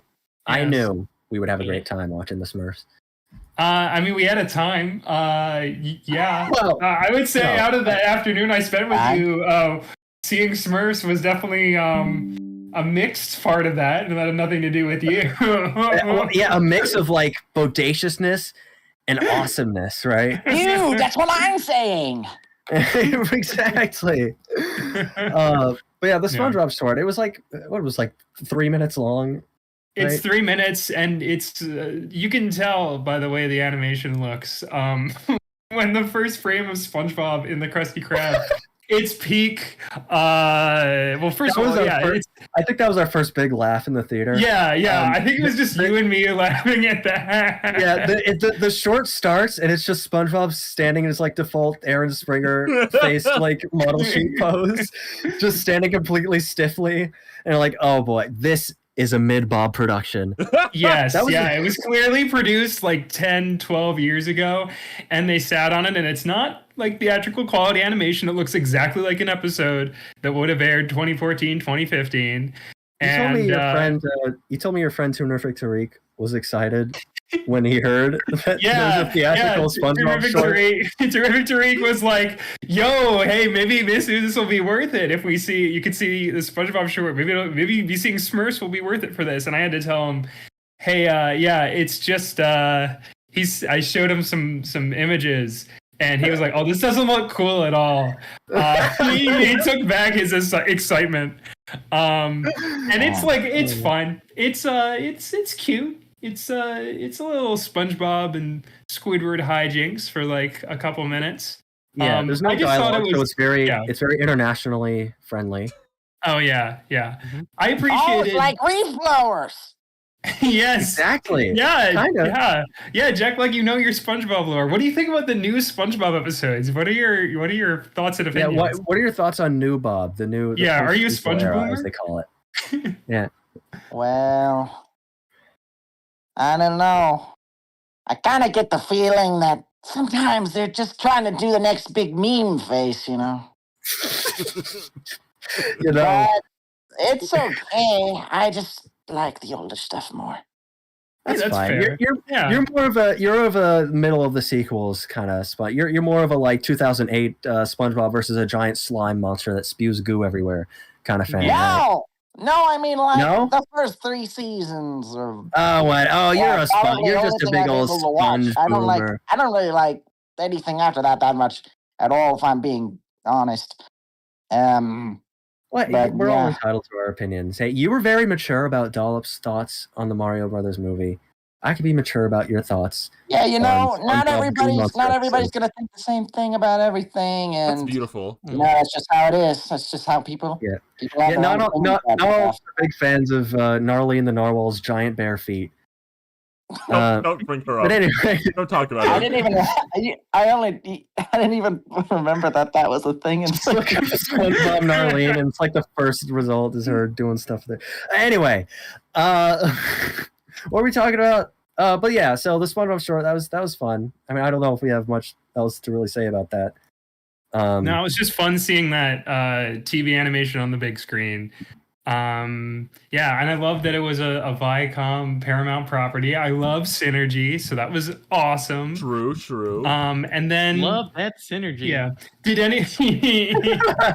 anyone else besides me and Seep see Smurfs? I'm sorry, Rihanna is Smurfette. The movie. It was projected into my mind, so I actually know what happens in it just because it was like. Let's talk a little bit about it. We might talk. So we've been very excited for the lead up to this movie. I'd say it's had a very interesting marketing cycle. We've mentioned influencer Smurf tonight. let me just be really frank. In the trailers leading up to this movie, it, to me, looked like the worst thing I had ever seen. I'm not kidding. I don't know if I'd ever seen like a string of trailers marketed movie that looked more bad. It just felt so hapdash and haphazard. There were so many strange decisions going into this, and we've talked about this on a previous episode when the trailers first dropped. I tend to know things are dire. I said this earlier in the podcast. We're talking about the hat. I tend to know things are dire whenever you think that. Yeah. So going into this, my expectations, I'll be honest, they were not as high as they could be. But just to sort of generally talk about, what I thought of the movie in general, I was kind of surprisingly interested in it more than I thought I was going to be. Okay. Like based on the trailers I thought were terrible. Like there were so many weird decisions. Like they were doing a whole thing where like, oh, the Smurfs are going to the real world, which was like weird. They had new characters, but they were all like basically like asset swaps of existing characters. Like there's like Gargamel's evil brother Razamel. And we should mention, this is one of the things I wrote down in my notebook while we were watching the movie. They very briefly mention their father named Zazamel. Okay. Very cool. Zazamel? Yeah, Zazamel. I guess we're off that Zazamel here. But no, it was interesting. I almost might say, in comparison to all the other Smurfs movies, the first two live action ones are, I mean, just look at them, right? I don't really need to tell you what kind of movies those are. Good. They're good movies. It was very much just like taking an old IP that was kind of recognizable to a certain generation and just kind of slapping them in a movie kind of as cheaply done as possible. Just kind of have a bunch of CGI characters in the real world. Are you describing Smurfs 2011 or Smurfs 2025? Because well, the interesting thing with this one, they sort of, he loves it. In the marketing material, they show a lot of like, that is an element of this movie where they go to the real world, but they weirdly, the way they treat it in this one, it's just like weird. This movie is like weirder than I thought it would be, I think. Like, they go to the real world, but it's not really played up that much. It's just, the way I would describe this, the story is kind of like a traditional like kids fantasy adventure movie, I'd say. There's not really any human characters. I'm pretty sure all the live action characters they filmed for this were just like extras. It's funny, the only like live action human that talks in the movie is the Uber Eats delivery driver. Oh, thank God. And she's wearing like a motorcycle helmet on her head, and they just dub over her because you can't see her face. So that's the only like live action human character that gets any kind of attention. But so it creates this weird effect where the movie kind of feels like it's treating it as a fantasy adventure, and locations on Earth, some of the locations just happen to be on Earth. Like Paris just happens to be a destination they go on during this magical fantasy adventure. Because, and Nick Tendo, you can jump in. This movie has lore, right? Okay, that's awesome. I wrote my notes. Genuinely, I wrote too much lore. There's genuinely so much lore. Yeah. I think that they take too much time. There's too much time spent traveling or explaining, or and I especially kind of take issue with the fact that there's too many original characters that they made up for this movie that, to my knowledge, have nothing to do with other Smurfs lore. It would be There's like a council of like evil wizards. Okay, the movie starts out with like an epic fantasy narration of like the backstory of like the origin of magic in the Smurf world. I'm not kidding. And it shows like there's long ago there was a council of 4 great and powerful wizards, and they cast all their magic into like this magical book, and then the book was cast into the world and it escaped. That sounds like the Minecraft movie intro. You know what? Almost the same. It almost kind of is. They were probably cut from the same cloth, if you think about it. Maybe. I know this was Paramount. And that was Warner Brothers. I don't know. Maybe they're looking at each other's homework. Yeah. I'm no Smurf myself, I must say. But it's weird, I'm not like those little blue guys. So they like go to. There's one point where they go to Australia, but it's weird because you'd think they're going to live action places. Usually like save on budget, right? So they could just film something instead of building a whole CGI set. But they go to the Australian outback, and it's all just computer animated. Like they didn't actually like film something. I'm pretty sure. So it's weird. It was kind of like why do they have to be in Australia? Like, can't they just be in a fantasy place? Because it's weird. Another dissonant part of this is they go to Rosamel's castle in this movie. And his iconic his castle. Nick, do you remember what city it was in? It's like Glasgow, right? Yeah, that sounds about right. I couldn't remember exactly. It was in Glasgow. And his castle is just like this big, like designed medieval fantasy castle that looks like something that would be in like a fantasy cartoon. But it's in the middle of a highway junction. And it's just there. And it's never explained. It's very weird. Gargamel and Rosamel have like emails. They talk about using email. They talk about using Zoom specifically. That's right. Zoom is in the credits. It gets a special Zoom is in the credits. Wow. Man, they're making the comeback after the pandemic, huh? I know, yeah. I always thought that Gargamel, his magic works like a workplace comedy where oh my Zoom, god, you know, that's true. He has like a little advisor. He's got like an intern assistant, and he's so cringe. Why is this character in the movie? Why did they get these magical wizard characters? It's so weird.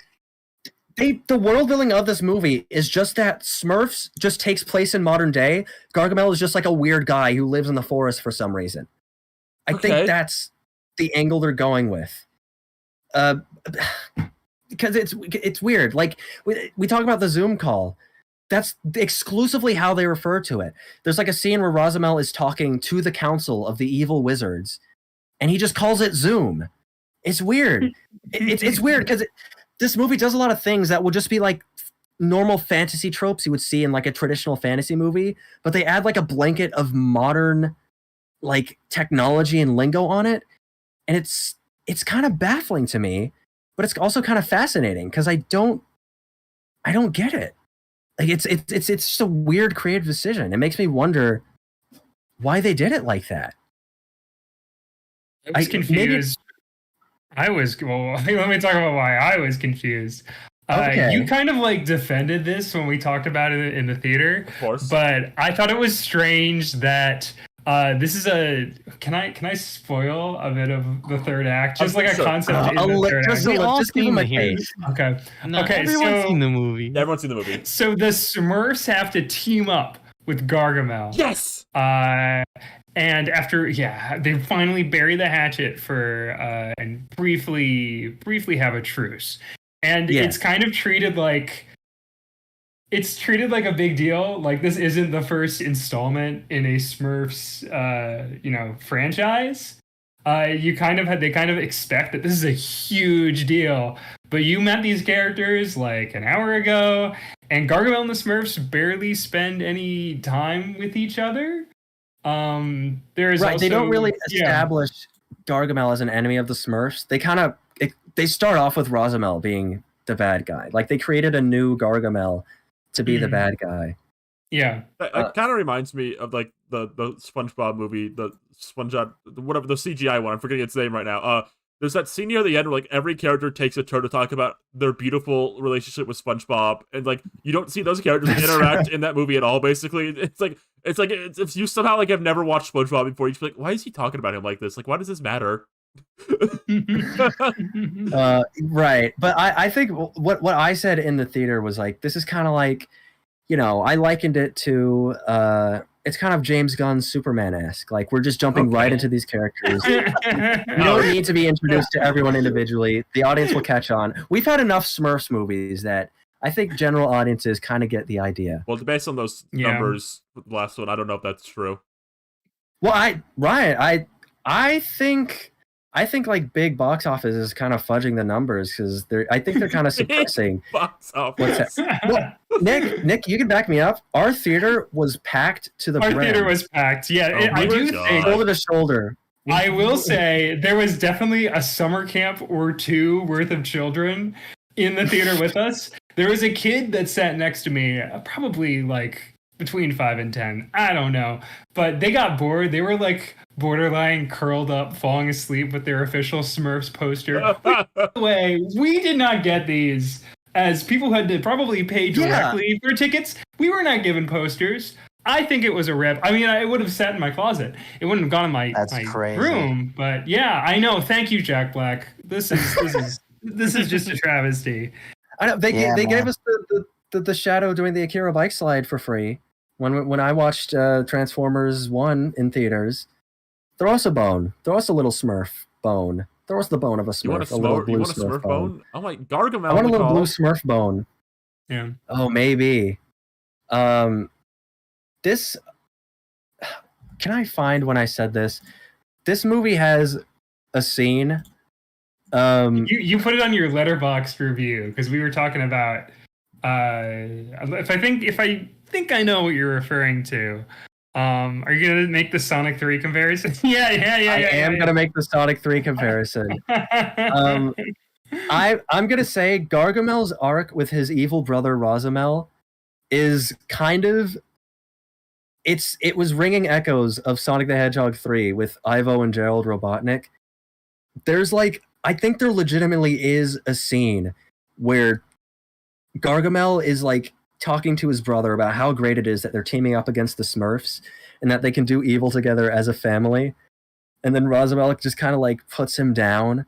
And that's when Gargamel kind of realizes there's a greater darkness in Rosamel's heart that can't be fixed. That legitimately happened in the movie. And I turned to Nintendo and I was like, this is just like Sonic 3. So this movie does have a Maria scene. Yeah. It was great to see HypaCP tweet be formed in real life, in real time. I feel honored. It was a great privilege. Now, something we haven't talked about are the Smurfs in Smurfs, because there are too many that are on the quest. That was something that was something I thought I saw the trailer. There's 8 of these guys here. What's going on? And the turtle too? They bring the turtle with them too? I think the live action ones, they would bring along 4 or 5, and he'd usually focus on Smurfette, Papa, Brainy, and Grumpy, I'd say usually, and Clumsy. Isn't there a James Corden Smurf? Oh, there certainly is. How have we not brought up the James Corden Smurf yet? Because he's I'm not kidding, he's the main character. This is a James Corden movie. That's crazy that Rihanna is Smurfette. Smurfs stars James Corden guy. And it's really funny they didn't talk about it at all. They didn't want to put James Corden's name on the poster. But this is kind of, maybe this is his kind of comeback, we'll give you the main role in Smurfs. I know Trolls burned you. They don't want you back. It was not. He was not the most. They actually replaced him. His character was in that recent one, but they just got the actor from the cartoon that did the voice. Right. Yeah. But no, James Corden is the main Smurf in this, and interestingly, you wouldn't call this movie a musical, would you, Nintendo? I think that marketing says it's a musical, but there are 4 songs, and they're sung by about 2 characters. Those being James Corden and Rihanna Smurfette. Oh, thank God. The first musical number in this movie is a slow, somber ballad starring James Corden's Smurf. And it was just such a weird feeling watching that for me. 5 minutes in, we're just watching this power ballad of No Name Smurf talking about how sad and alone he is. It's just I think it was a weird tone setter for me personally. But yeah, his whole arc is that he doesn't have a thing, and eventually he finds it throughout the movie with the help of Smurfette, who is the supportive female character in this. Can I ask a question on the note of sorry, Rosie, you go first, actually. I was gonna ask, does he become Crazy Smurf? No. James Corden Smurf, No Name Smurf, does not become Crazy Smurf. I wanted to ask on the note of Rihanna and James Corden, two amazing actors. How were the performances in this movie? Yeah, Rihanna just kind of sounded mad the whole time. she was I called her kind of like a mother type character. Like she comes off kind of motherly in the sense of like she's very she gives a lot of like lectures in this. She was mothering. Let's just say that. Yeah, she was giving mother. Rihanna is Smurfette. Is kind of giving mother, but no, she like normally Smurfette's kind of like peppy and high. Like she's played by Katy Perry previously, and Demi Lovato, but Rihanna plays it very like I don't know, just kind of low energy, I'd say. Yeah. How was James Corden? And there's other performances. James Corden, he killed it as always. We all love James Corden, don't we? Top-notch performance from James C. The voice actor guy that they got to play Gargamel and Rosamel, whose name is escaping me at the moment. I mean, he did a fine job. He just did kind of a cartoon voice. I mean, he did kind of what is demanded of you in a Gargamel-esque role. How was Ron? Ron, played by Kurt Russell, and Ken played by, why am I blanking on his name? From the Great North. He's in the Great North. Nick Offerman from the Great North. They're all right. I mean, they were doing their to talk more on like the super epic fantasy tone of this. There's like an epic tragic backstory with Papa Smurf and his brothers, and it's so weird. It feels like this movie cares a lot about those kinds of beats, but it also is a little haphazard with the details. Like Papa Smurf has these brother characters, and they used to be like warriors who fought off against Rosamel in the past. But their names are just like Ken and Ron, and they're just like Papa Smurf recolors.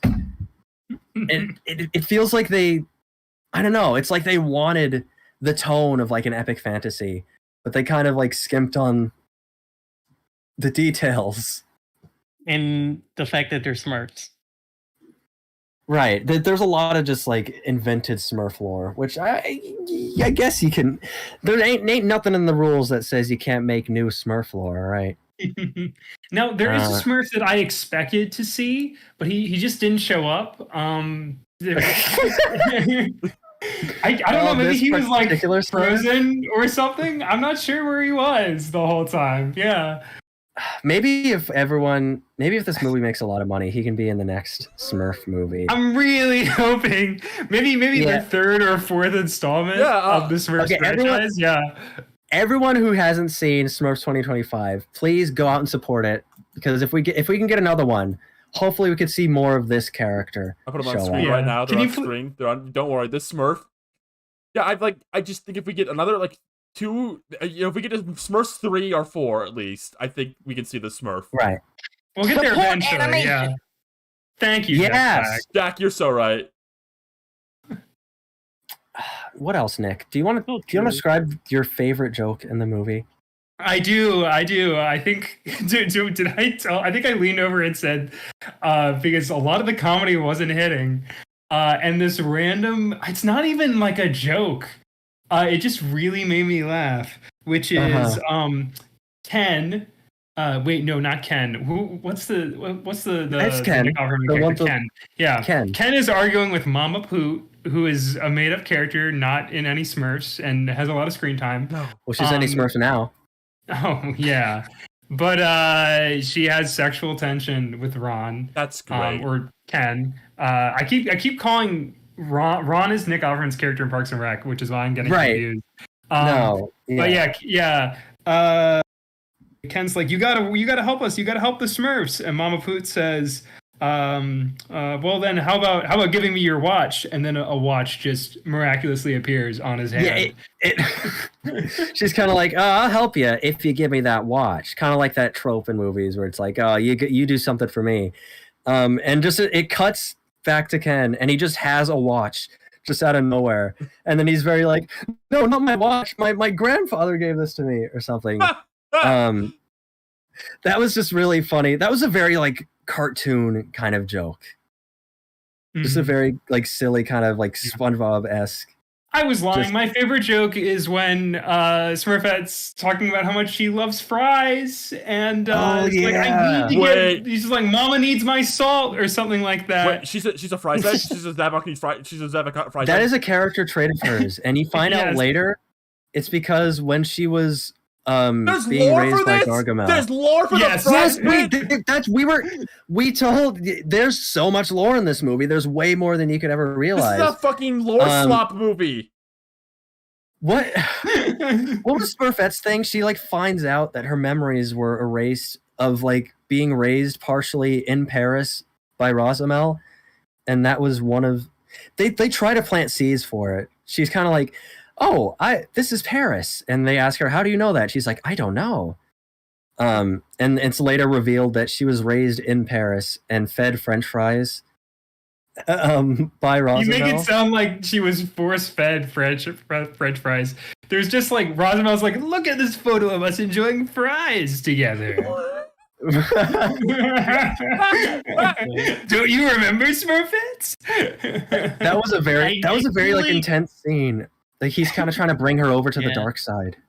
I think it's also like trying to be like a reference to like a was it like an iteration or something where they're like implied where they said that Smurfette was like a homunculi made to like lure the person. Yeah, that is Smurfette's like official backstory. That's how she was introduced in the original Smurf comics. And they stay faithful to that. It's kind of funny. They bring it up like really early on in the movie. And it seems like it's for no reason. It almost felt when they did that, Smurfette just kind of says like, "Oh yeah, well, I was originally created by Gargamel from like a lump of clay to be an evil Smurf." It felt like they were just kind of flexing Smurf lore. Because they had dropped so much lore up to that point, and there was just more. There was just more exposition. But yeah. Let's see. Talked about Zoom. We talked. One more thing. Someone in the audience filmed the opening and ending dance numbers of this movie vertically on their cell phone. They were sitting across from us in a row down. I remember this. It looked like they were making the worst cam rip ever. Right. They were filming it vertically, and it was exclusively those scenes. It was so weird. That's such like strange theater etiquette. Don't go in the movie theater and film the opening dance number. You're ruining that amazing scene where they play, where they're like, hit it, and they go. Oh, I hope we don't get content ID claim for that. That's not bodacious at all. Yeah. Right. Yeah. It's like watching a leaked version of Minecraft movie. Oh yeah, we'd never do that. Yeah, don't do that. Yeah, Jack Black, we never endured it once. Do you want to sing like a Smurf song for us, Jack Black? La la la la la la, sing a happy. That's like the Smurf song, right? That's the Smurf song. Yeah, you got it. You're nailing it. That's like all I know. Like it's a sing a happy song, and I don't remember what they say after that. I'm a Smurf, I am blue, I go to the tree and I eat the mushrooms. I like that. That's my Smurf song. Smurfs could be way more awesome and cool, but like, I just think, I don't know, they're not pushing it enough. They should get me on that. And Richie. Jack Black for Rihanna's Smurfette too. What would your Smurf be? You'd be like... fucking rocker Smurf, dude. Rocker. Oh, you're right. He'd have like guitar, and he'd sing the Smurf songs. Yes. Yeah. Now you got me actually pumped about the Smurfs, which I kind of wasn't before. If I'm being completely honest, but we can be honest. Yeah, but like, dude, I think that they gotta, maybe I gotta pitch that. Maybe I gotta talk to some people about that. And honestly, I didn't think Smurfs was very good. I just thought it was kind of a interesting but confused movie, and the exclusion of a Jack Black related Smurf, I mean, that's my biggest issue. What the fuck have you all been doing all night? What? This has been the longest. What is going on? What? We're just talking about. What are you doing here, Lou? We're talking about the Smurfs here. We're having as your HR manager, you have brought in so many people, had them on here talking to Jack Black. We just started about the show. nothing. Respecting the Smurfs. You've started over the stream like 10 times, and every time you started over, you'd have a new guy on here. Do you have any idea the damage you're doing to our contacts? I've been talking to the Jack Black manager guy for like 10 months. Okay, well, and we appreciate you for that, Lou. We really do. Well, but they did at least finally find a guy who liked the Smurfs, so... Yeah. It took a while. You found the one guy, and you had to bring him to the movie theater because nobody wanted to see Smurfs. I'm going to be honest. Well, I was expecting just to discuss Smurfs with C. Ryan Rosa and maybe Jack Black, but discussing Smurfs with Lou, I just feel unsmurfing comfortable about this. What? Guys, no. I think I'm going to have to leave the podcast. What? No, Nintendo, we love having you on. There's more topics. We can talk about the Phineas and Ferb revival. No one covered that yet.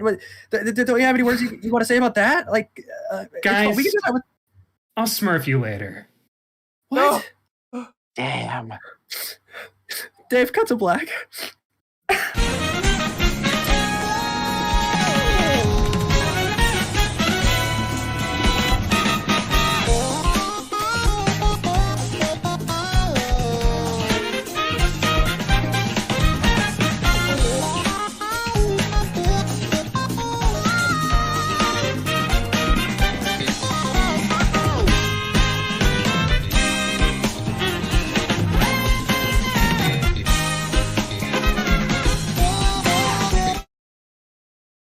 Popcorn. Red butter. Nachos. Yeah. I'm Ryan Rivety, Startcast. Who else is here? I'm down in the poisonous swamps, Pelkey Rosa. And I'm the third one. Hey, yo, what's up? So we this is bad energy. This is what? Really bad energy. I'm sorry. You kind of. I was excited to have Nintendo on here. He's a great guy. You kind of talked trash about him a little bit. You kind of made him feel bad with your bad energy. I made him feel bad. I did. Yeah. Me? A little bit. I mean, that's what he said. Yeah. Whatever. Word. I mean, do we have any more topics? Like a placet too, Lou. Did you have something you wanted to talk about, Lou? Since you're lingering there? I would love to talk with you all about some important topics. So, as you all know, we have been championing for a cause for many months now for the evil executives at Warner Brothers Studio to release Coyote versus Acme. And all that's great and all and whatever, but I have recently discovered footage of this trailer that features a very important character to the Looney Tunes brand, I think. And I'm just feeling I feel very seen. I feel very nurtured and cared for. I feel like they reached out to me specifically and said, what would you like to be the second most important character in this movie? And when I answered Foghorn Leghorn, they said, okay.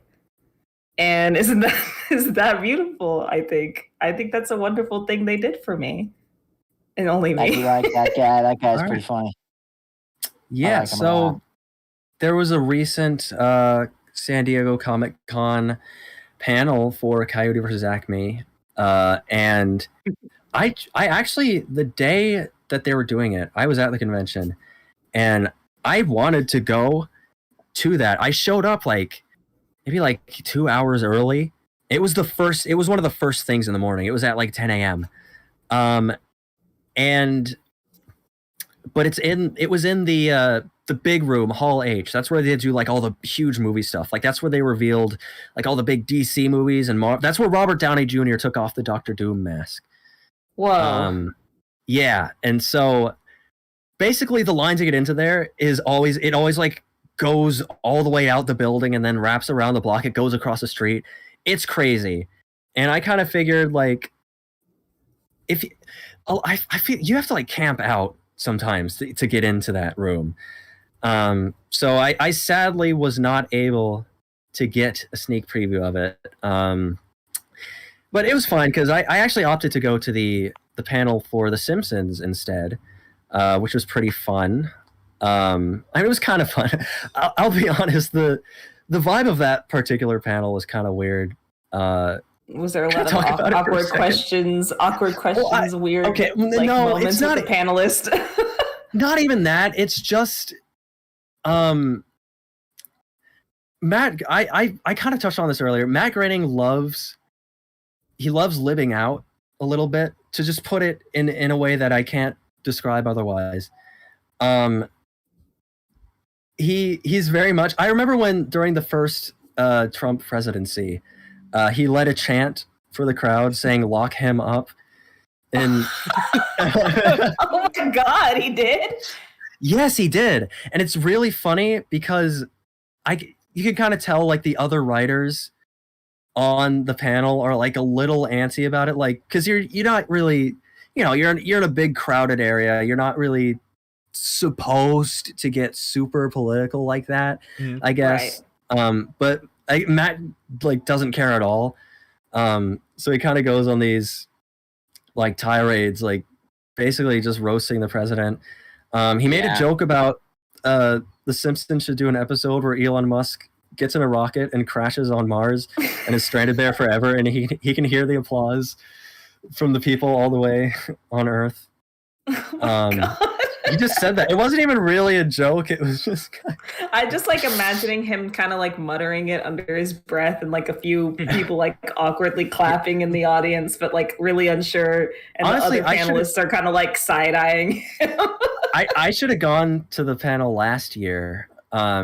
Right after that guy tried to shoot Donald Trump. That would have been pretty funny. I wonder if he would lead a chant saying no, man, no, not again, no. You can't talk about that. What? My manager. No. Oh, I can't talk about the Simpsons. I'm sorry, Jack. Hey, sorry. Hey, while we're talking, so everyone's been talking about all your great roles, Jack, Mr. Black, about your role in School of Rock, your role in the Mario movie, your role as You're Steve. really asking this right now. But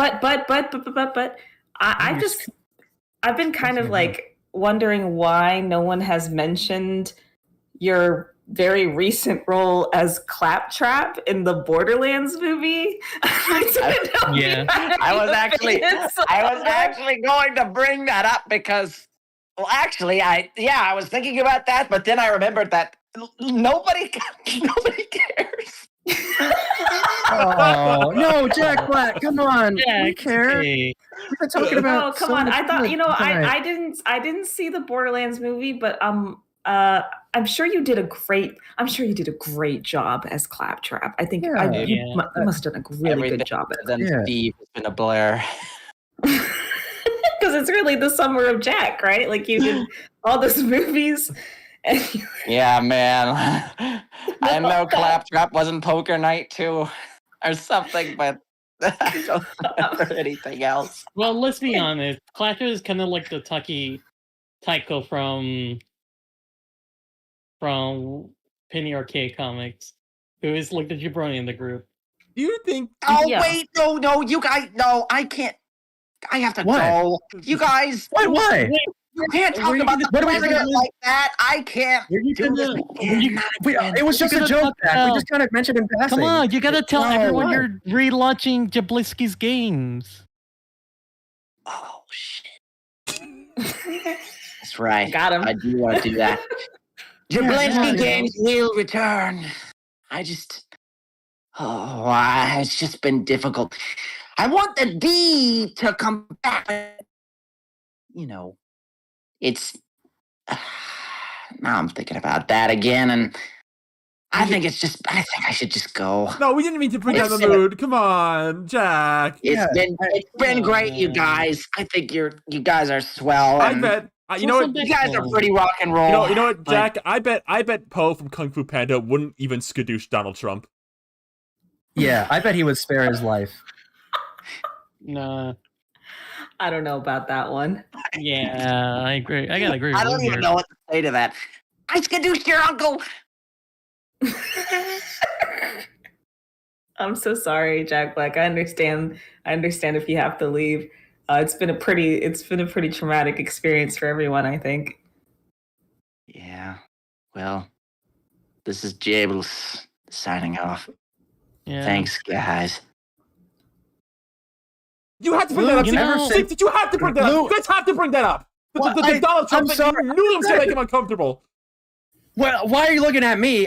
Lou's the one who's like grunking up the energy. I mean, maybe I've never done anything wrong ever. I have not once. I don't know. It's just really interesting. The moment you show up, you forgot the elephant in the room. What? The Smurf is like advertised on like anti-homelessness bench. I thought like the moment it kind of passed. Homeless? No, I thought the moment kind of passed. Like I thought it was like cool to joke about again. I mean, his ear got all better, right? I didn't even say that I wanted someone to shoot the president. I just thought it would be funny if Matt Grading brought that up in one of his like liberal tirades. But you knew like even the idea of bringing that up was going to be a bad idea. I don't know why you did that right now. On our 100th episode, Jack Black is probably never going to talk to us ever again. Good luck ever getting like him back on. No, you have no idea how many meetings I had to have to get that guy on here. So this is my fault now. We're turning this on me. Yeah, I mean, that's never my fault. Listen, hold on. Yeah, Phineas has something there, I guess. Oh, Phineas, not you, Phineas. Don't solemnly turn your head and walk away from me. Being hit with sticks. Oh.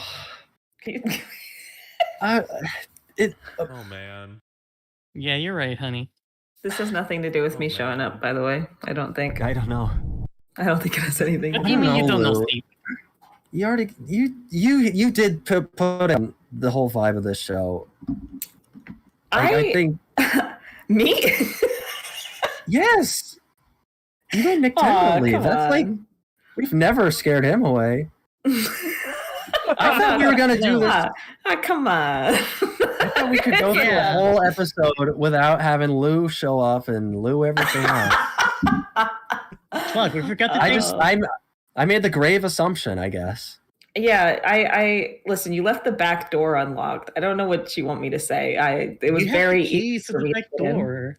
Yeah, I could just walk in.